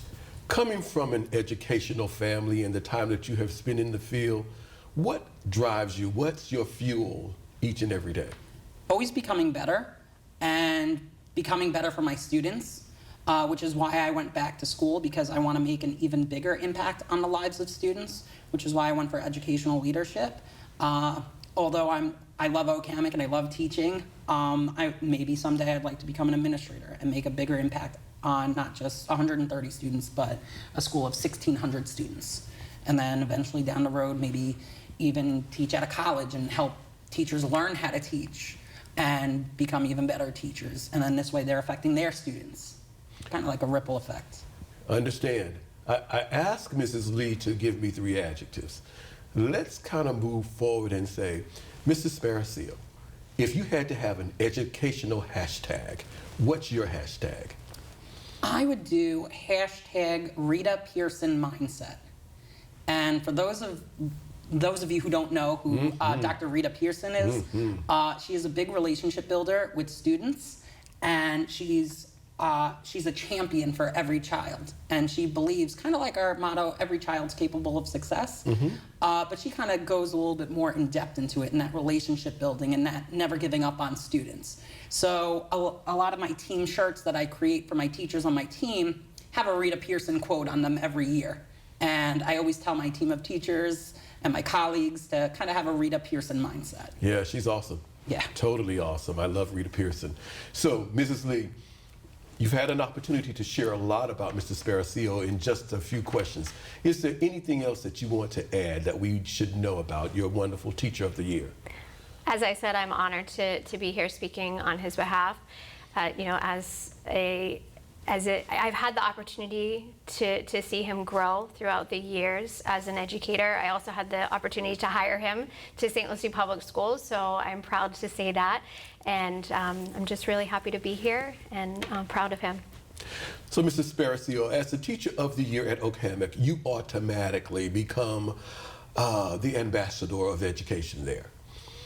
Many times you may be called upon just to say hello or to greet someone. What would be your message to them?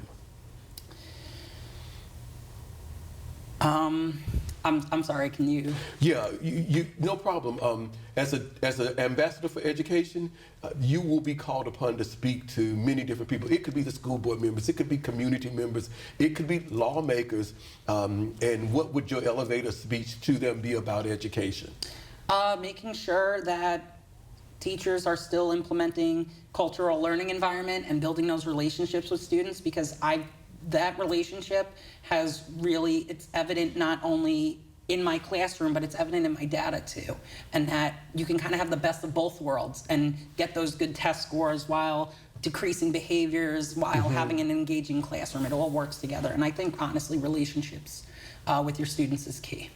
So let's finish it up with you completing this phrase. The world needs.